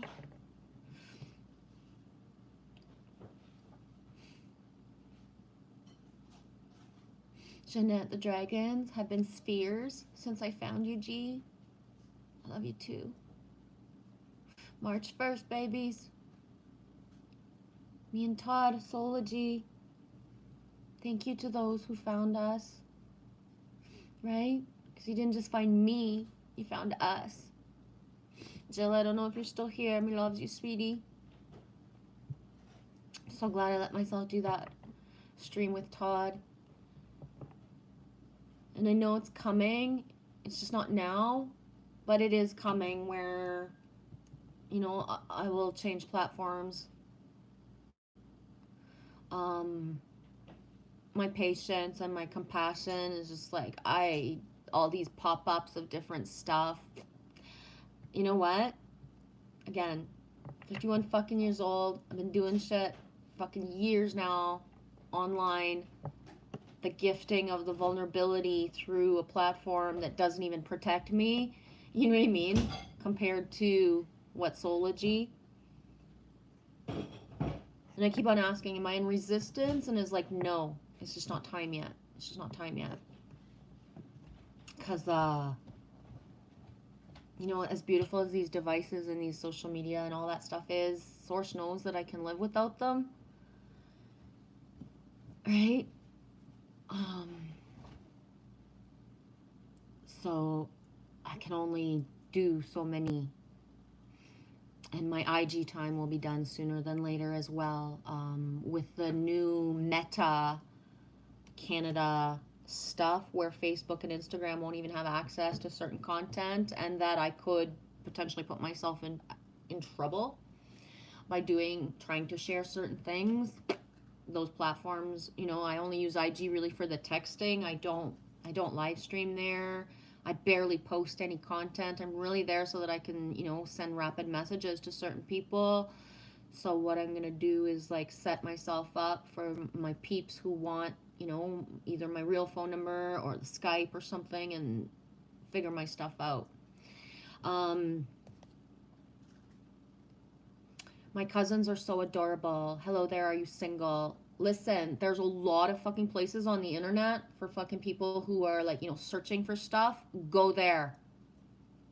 You're not welcome. Jeanette, me too, Jen. I'm very thankful for Soology and the beautiful souls in my life. Loving the energy at Soology Network. Yep. And there's a part of me that you know what? I want the protection. I want the fact that, you know, people don't gravitate toward platforms where they got to pay for stuff. right? So, will there still be certain energy? Possibly, but it will never be like the way that YouTube is. So, it's coming. When it's meant to be, it'll happen. And those who are ready, we're all going to gravitate towards certain places. You know what I mean? Um, that's it. And ultimately, my head, what I want, I don't want to be online this way. I want to be with real people in real life, doing what I do, right? Being what I am. Could it be beautiful to, have the internet and, and social media to accentuate certain things? Sure. But that it's the only thing I got, I'm pretty fucking sick of this shit. You know what I mean? I need some other stuff. There's nothing once I press, stop, there's nothing here.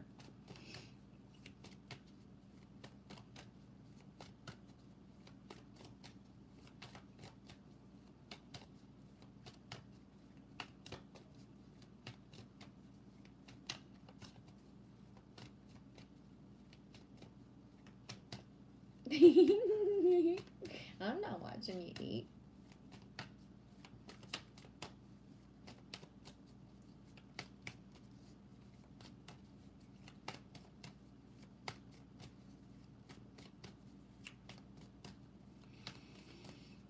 $919 on my screen above. Nice.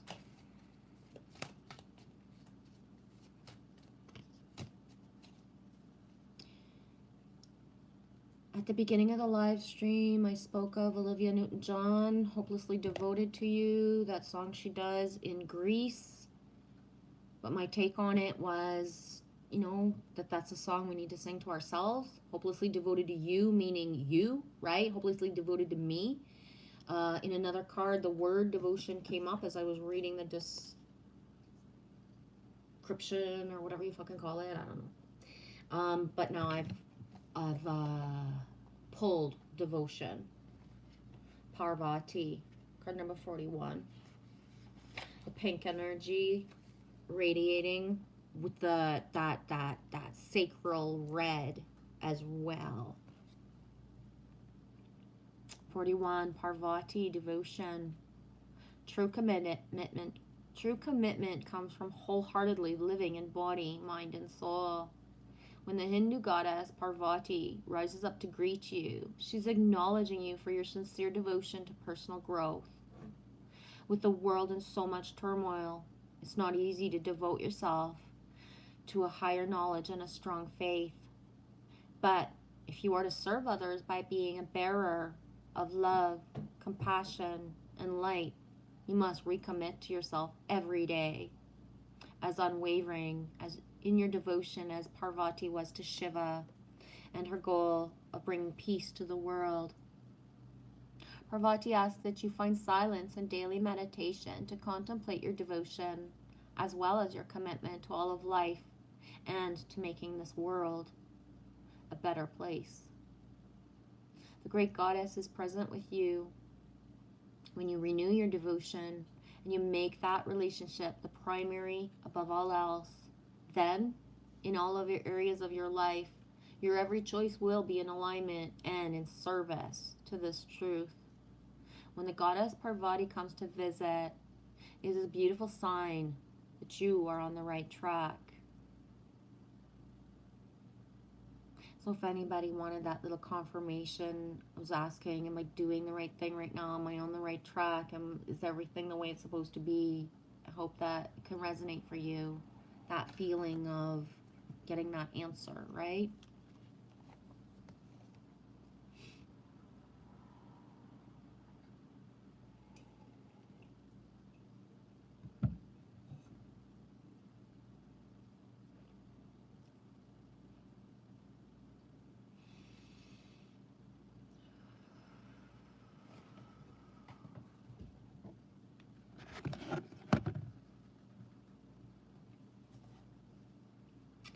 Going to be either the last or close to last card, depending on, anything else that wants to come up. This is like, as well, I'm going to go back to my, last call. If anybody wants a card and to ask for it, let me know. I do still have like some flow left for that. And otherwise, if you don't feel like, asking and you want to just stay in the background, ask certain questions of yourself, listen, maybe you'll get some answers.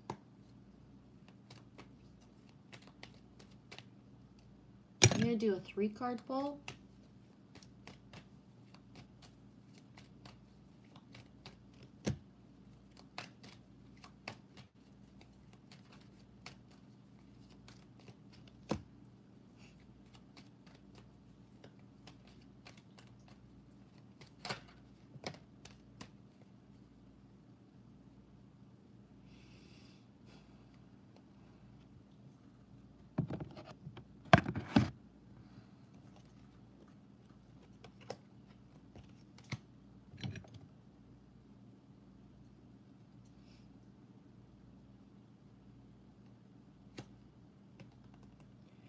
Denise Lynn again, Native Spirit Oracle. Circle of Life. I'm just going to leave this up. If you want to look at it for a little bit, get the message that you need by looking into it. Circle of Life. Circle of Life. Circle of Life.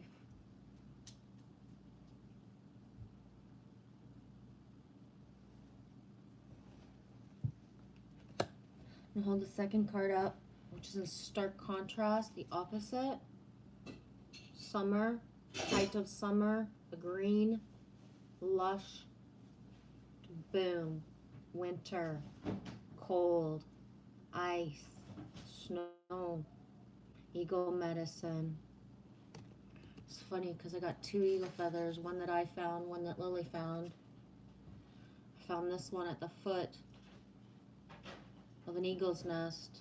I was kneeling, actually looking for eagle poop because I wanted to see what it looked like. Turns out it's white and shiny and like sparkly and luminescent. And as I was so happy because I found eagle poop and I could see what it looked like, and then I was guided to look under my knee, so I moved a couple like leaves that were there, and then boom, I had kneeled right on an eagle feather. I took a minute or two to look around if there was any other ones. There wasn't. About a week or so later, Lily and I went to the beach, and as we got to the beach, I was like, I'm going to sit down before I start to explore. So she sat with me, and then she just bounced up, and she started looking around. She came back with her eagle feather. And they've been looking at me. I don't feel like grabbing the book and reading some sort of interpretation. I feel like these 3 cards, like a lot of it needs to be what rises up from whomever is looking at them.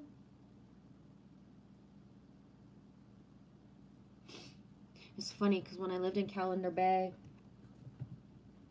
I was at the beach once, and well, not once, but all summer, every day. And the lady that I was hanging out with, one day we saw an eagle. It was very close to us. And she looked right at me and she's like, I've never seen an eagle this close up here before. And I was like, well, they're probably just there and she weren't turned the right way, because, I mean, when we live here as a local, it's impossible not to see an eagle every day unless you don't look up, right? But for me, it was like that thing of like, I don't mean to take for granted the nature that comes to me that I'm aware of, but how somebody who has lived somewhere for so long could be shocked, and this is the first time this ever happens, or this is the first time I've ever seen this. It made me really realize that even people with like big hearts and generous spirits don't always see what's right there in front of them and available at all times, right? Because if you live somewhere where there's an eagle's nest, you're going to see the eagle every day. That's it. The only way not to is by not being present and aware of your reality, right? It's just random, but this is the third card in a 3-card pull.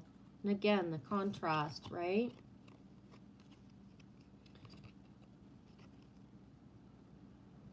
And this one is Tribal Spirit Dancer. And that message to move. Move the energy.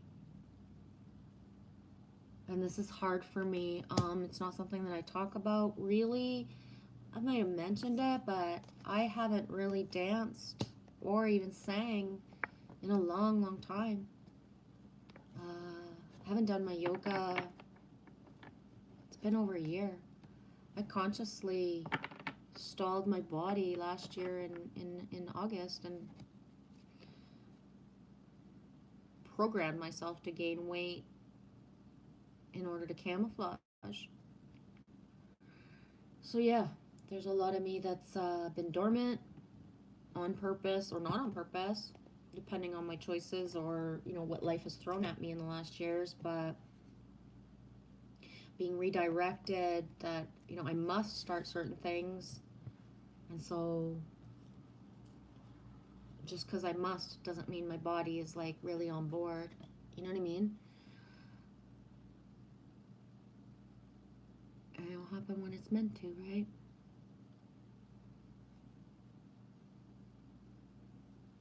Jeanette, I feel that last one is for me, Jen. But there are messages in the 3 cards. Yeah. I find that there's always messages somewhere. Even sometimes it could be just one word. Like it's not a full message. But there is. Especially when we are where we're meant to be. You can't go anywhere right now and be meant to be there, not have synchronicity, flow, answers, right, coming up for certain things. Because ask and you shall receive, and how we receive is by the things, right, that come up in our reality. And how? When nothing resonates with you, nothing gives you shivers, ask yourself, what am I doing here? Like, why am I here? If there's no shivers, there's no answers to questions, there's no synchronicities, there's no flow, right? It's really important. Yeah, Jeanette. We're in polar opposites. You are in summer and I am winter. Yeah.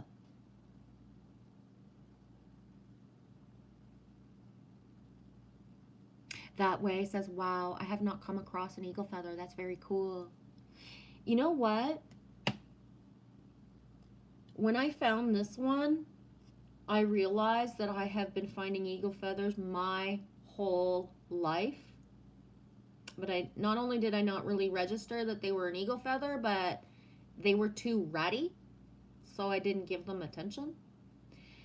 I don't pick up feathers if they're past a certain state, because I believe once they're past a certain, what they look like, they're a part of the circle of life, right? Me grabbing a feather that looks like it's been through the washer or dryer 5 times, right? What the fuck is the point? But the day that I found this, I had flashes of just how many eagle feathers I had seen and found in my life, but I have left them there because they were past a state where I picked them up. Which might sound like, whoa, but yeah. Jeanette says, we all sabotage ourselves, Jen. Yep. For me in the moment, when I made certain choices and just let go of my body and I don't care, I just want to be bigger, it's camouflage, right? I'm sick of being 50 fucking years old and fucking leered at, whistled at, and fucking walked down the road, certain things. And so trying to look more my age, right? If I can pass for fucking 50, that'd be fucking cool for, you know, instead of being looked at or treated certain ways or feeling like certain ways. So anyways. Hey, Johnny Fettler, my 700 sub. How you doing, dude? Okay, Michelle, ma belle. Michelle, ma belle. We're gonna grab a Frenchie card for you. We're gonna go French, baby.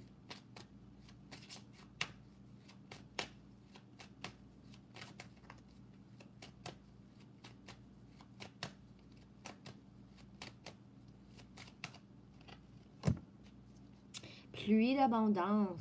Showers of abundance.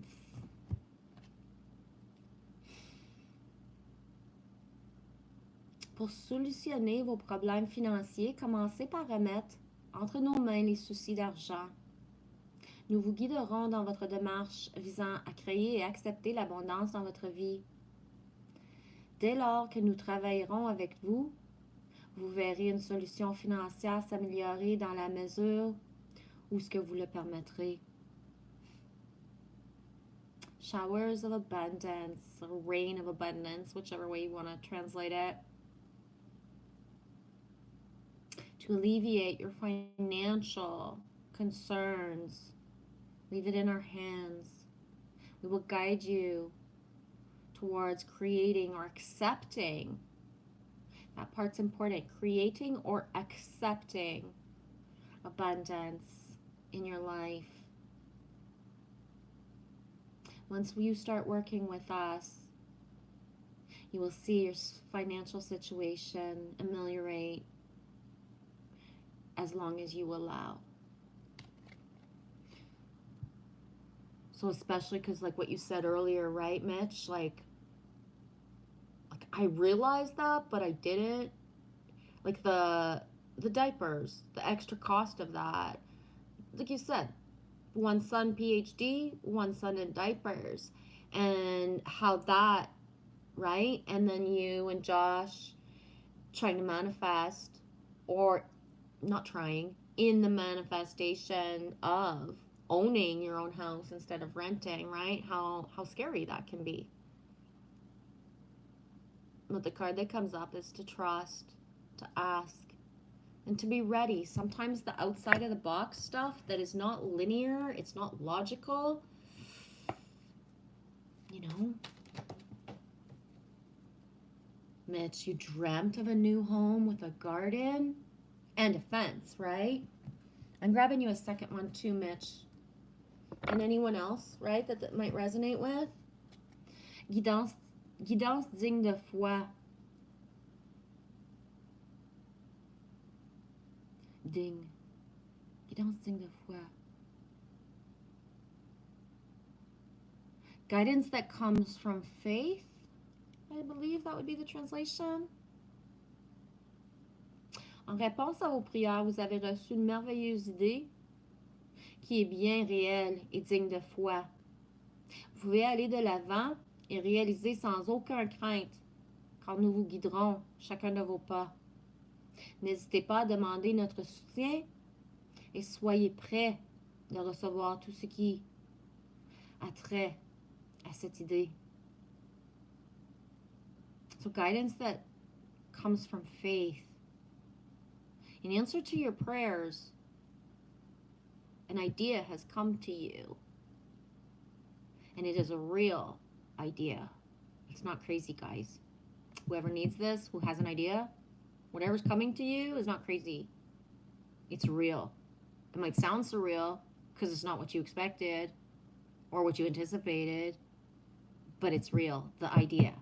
So it says there's 7 people here. If this uploads and stays, and whoever chooses to watch it, and you grab this part, whatever idea is going on in your head, no, not the idea that's in your head, the idea that's in your heart. It could reach your head and you start thinking about it, but the idea that's come through your heart. Okay?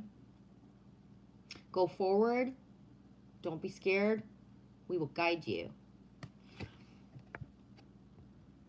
And like y'all know, I only pull out my French decks a certain amount of time. But I can see myself pulling this card for certain people. And a lot of them they're not on YouTube anymore. Or they just, like there's people from my first year on YouTube that they're still in my heart. They're still tribe. They're still soul family. They just didn't continue on the YouTube journey. Right?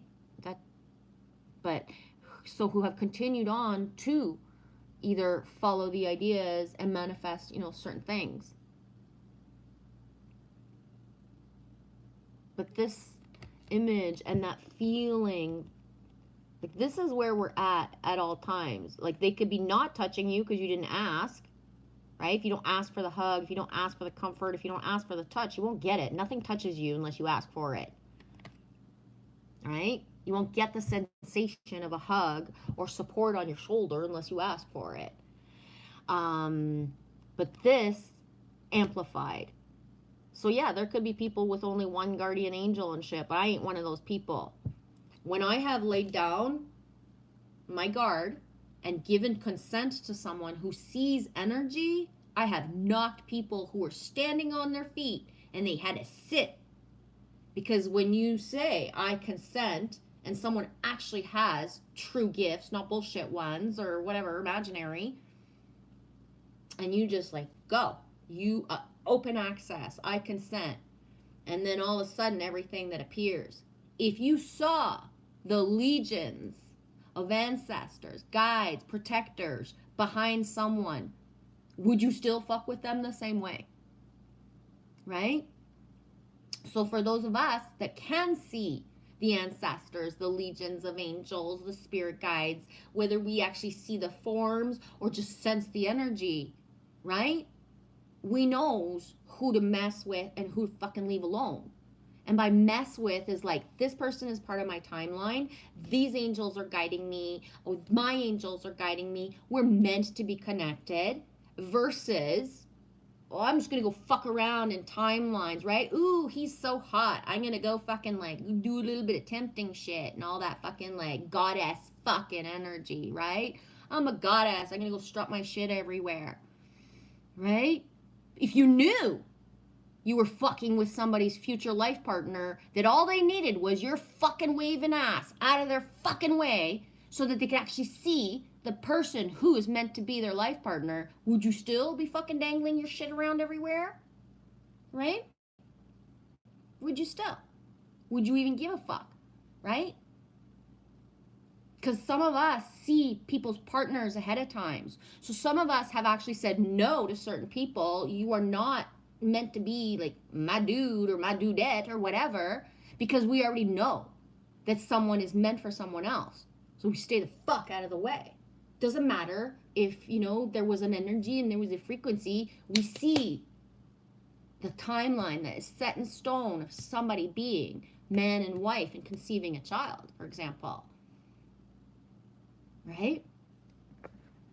Somebody about a couple months ago who's like an energy person, whatever the label she gives herself, was saying, like, talking about dating. And I was like, what the fuck does dating even mean from a fifth dimensional perspective? How can you date and not know what someone else wants and what you want ahead of time? Or, you know what I mean? This isn't the Matrix anymore. It's not fucking 3D of, oh, somebody's got like this kind of body and I'm attracted to that. That's 3D. That doesn't flow into, right? Unless you build a foundation, right? Anyways, take what resonates, leave the rest. That's just a bunch of like, but it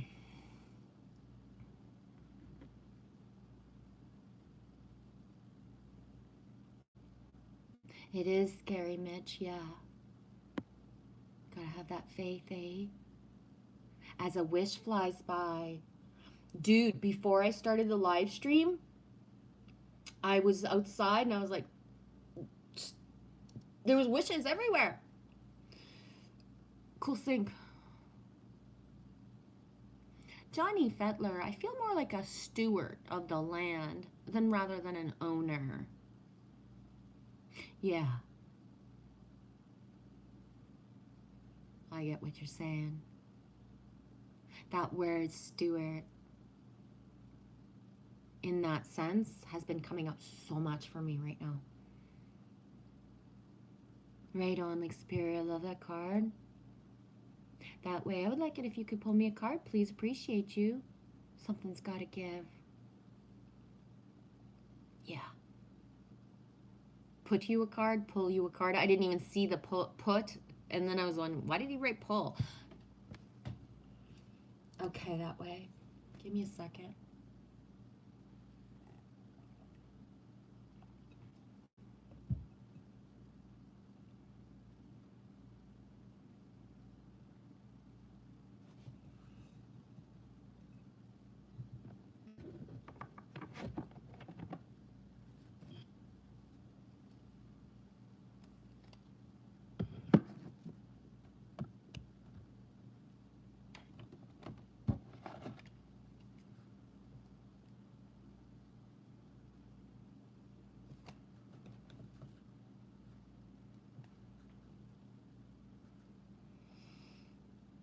That way, I'm going to grab one from the Oracle of the Hidden Worlds. Lucy Cavendish. This is a deck that Jan Sue sent to me. I need to reach out to Jan.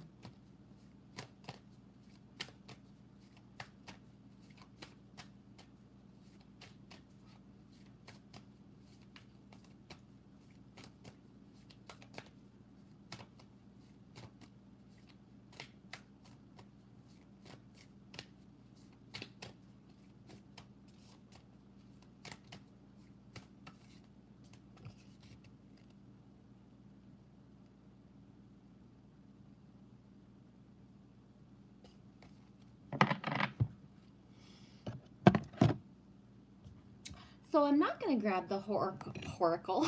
The Horacle.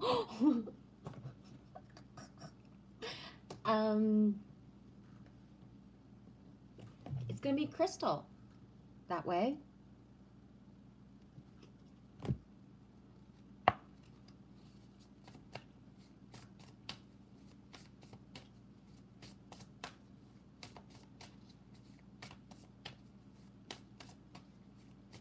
That way, are you playing your flute at all? If you don't have to answer if you don't want to. But if you're not, consistency of sound.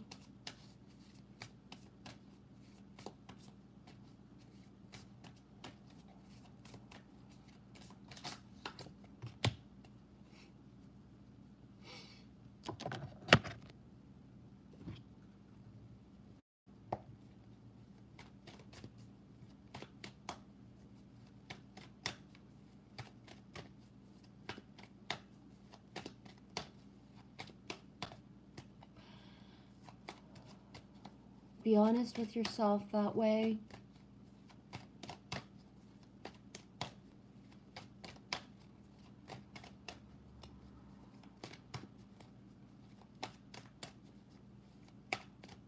Your heart's trying to get a message to your head.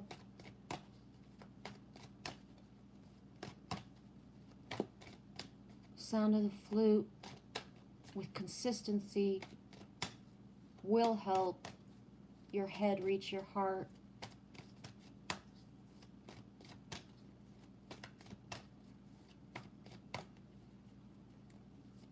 Buffalo.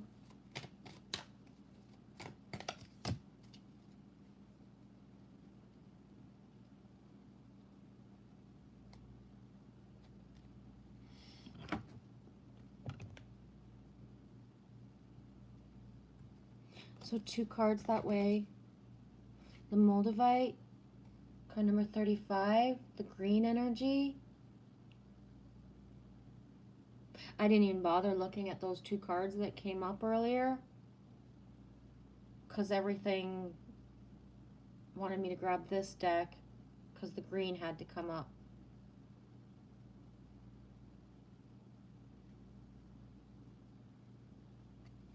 And the other card is Horse Spirit, Freedom is Yours.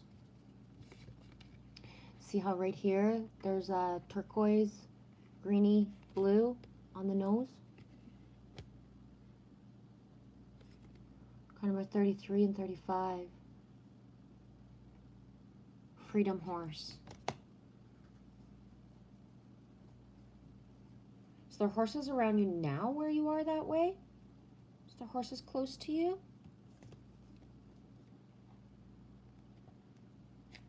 And it's okay if you don't answer these questions to me. They're for you.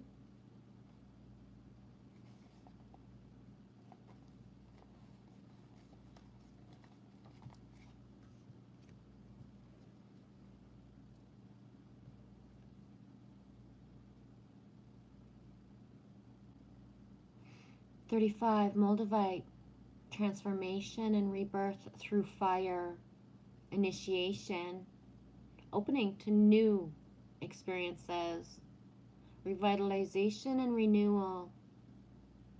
New doors open and you cross the threshold. It can be exhilarating to know that you're stepping out of the old and into a new self, ready for the unexpected gifts that come with this initiation. Moldavite's spirit message is to know that as you walk through an open door, you are being reborn, in a sense. For you will be different once you have made a conscious choice to say goodbye to what was. Rebirth always revolves around some sort of tension and struggle. Crystals can only form because there's plenty of pressure to change. If you're frustrated or uncomfortable, know that relief is on the way. Focus on what is happening as a better tomorrow begins to reveal itself. Your passage into the new is assured. Be present, be open, be ready for the healing to take place. This new experience requires a new you, in a sense. A you that recognizes that you belong here, that you can let go of the old because you are loved. The conscious universe is so proud of you. As you transition into the newer you, you'll become a part of a new group of people where you're having new experiences that differ from those that came before. Old friends will still be there for you, but the new ones will appear. They're going to be drawn to your vibration, which resonates with theirs. Although you're being initiated into a new experience, you will not be alone. So leave your fears at the door. Your community will find you. And you will know that you belong because they're going to embrace you as one of their own. You will feel the love as you adjust to your new role, confident in the potential of those you care about coming along with you. Encourage them to believe that they too can let go of the past and transition into something better.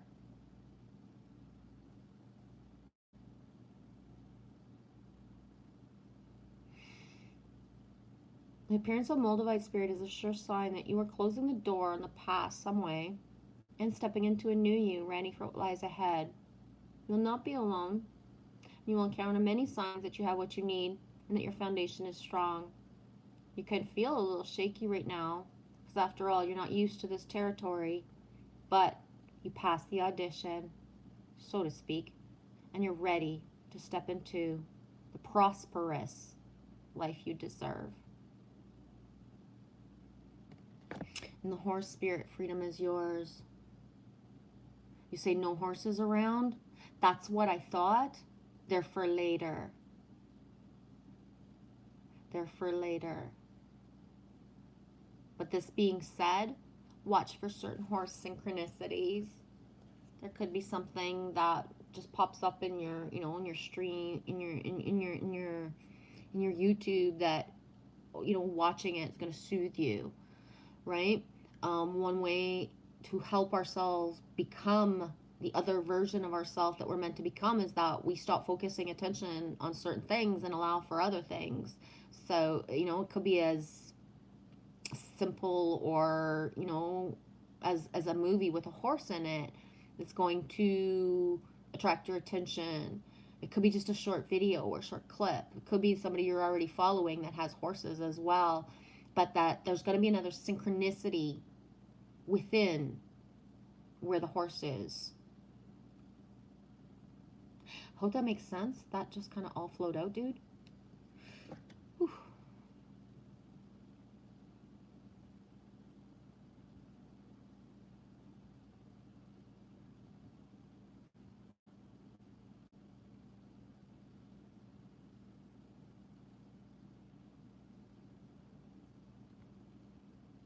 Jeanette says sometimes homes are gifted, Michelle. Yep.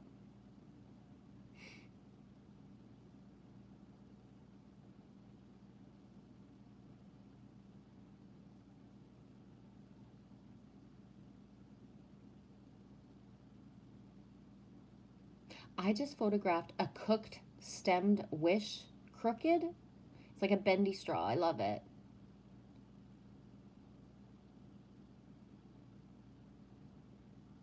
That way, it's because you're not spellbound ever that I've noticed. You was just at the crystal store a few days ago. Can't see the chat outside. It's too bright, Mitch. Right on. The head and the heart, yes. Jeanette says, I'm a horse in Chinese astrology. I think I'm a rat or a pig. I forget. Nice, Mitch. I photographed a seagull eating a fish at the grocery store. Neato. Your white heron is there? Roar. Nice. That way, the 33rd day of the year is my solar return. Cool sync. Michelle says, Jeanette says to Michelle, birds are everywhere around me right now as well, Michelle.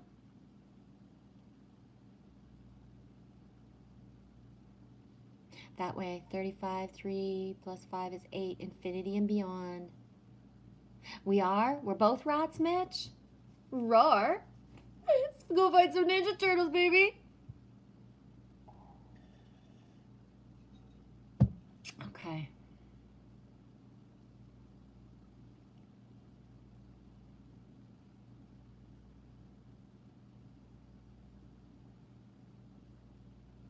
Oh, that too. After we came back from our walk, there was a crow, and I swear if he wasn't 5 foot from wing to wing, if he wasn't 5 foot, he was 6.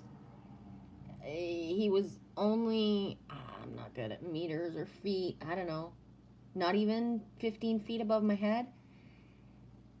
3 feathers missing that I could tell, and like wingspan to the point where Lily asked me, what is that? And I was like, it's a crow. Whew. Majestic.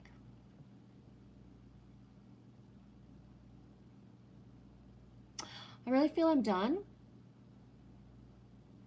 Unless there's anything anybody else wants to bring up, talk about. If there's anybody else that, wanted a card and just didn't ask. But otherwise, I think this will be it for today. I thank everybody.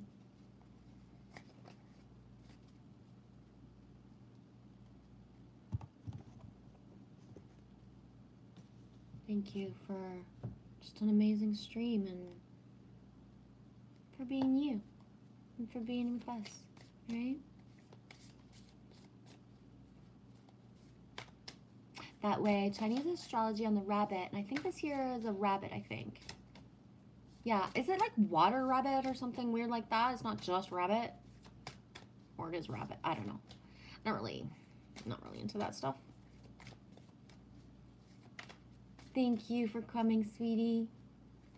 Nice being here. Love you, honey. I love you too. Experience Skywatcher, nature lover. I like to say all the channel names so that if ever somebody can't look at the chat, then they know who, right? Who's here. That way, me neither. I thought I was the monkey. Yeah, well, you are. It's just in a different way. They say that in the most loving way. Monkey trouble.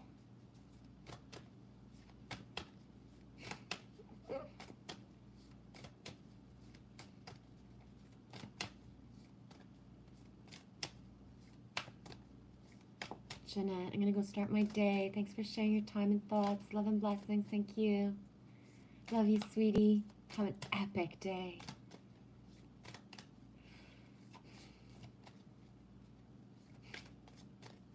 Haven't you always wanted a monkey?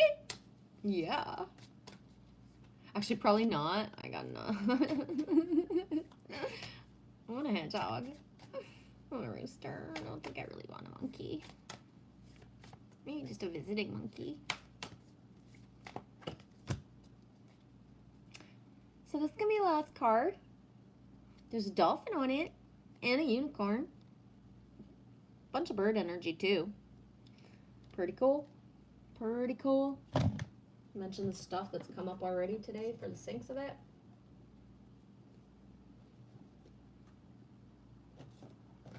And it's card number 3.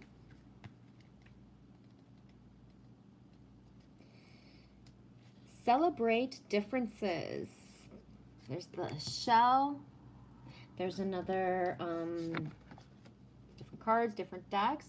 But you got the circle here, right? The circle of life, the shell. My shell. Turtle shell. Celebrate differences. You understand that everything in life comes with an opposite.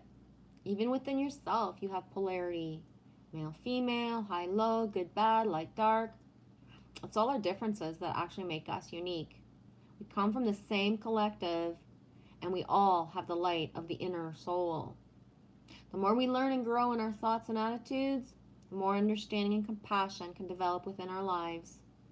Take a moment to appreciate an individual for the qualities they're sharing with you and find what learning can be gained from all situations.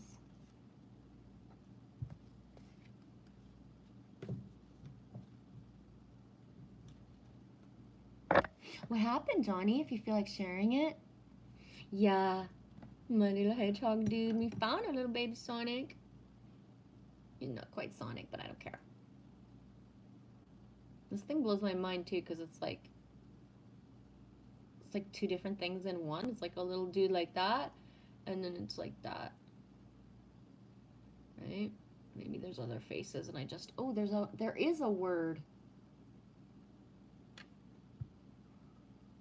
Okay, my glasses aren't good enough. Can somebody see this word better than me? I see the K. I don't know. I'll take a screenshot later and I'll lighten it up.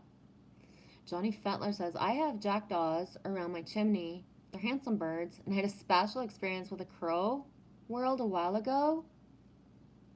Yeah, I don't know those birds either. This being said, I don't even know a lot of Canadian bird names, right? It's the look and certain things. I always imagine a robin, if a robin could speak, he'd be like, could you stop calling me that? That's not what I'm named. You guys call me that. You know what I mean? Anyways, I'm going to stop because if I don't, then I'll keep going a little bit more. And that's enough out of me.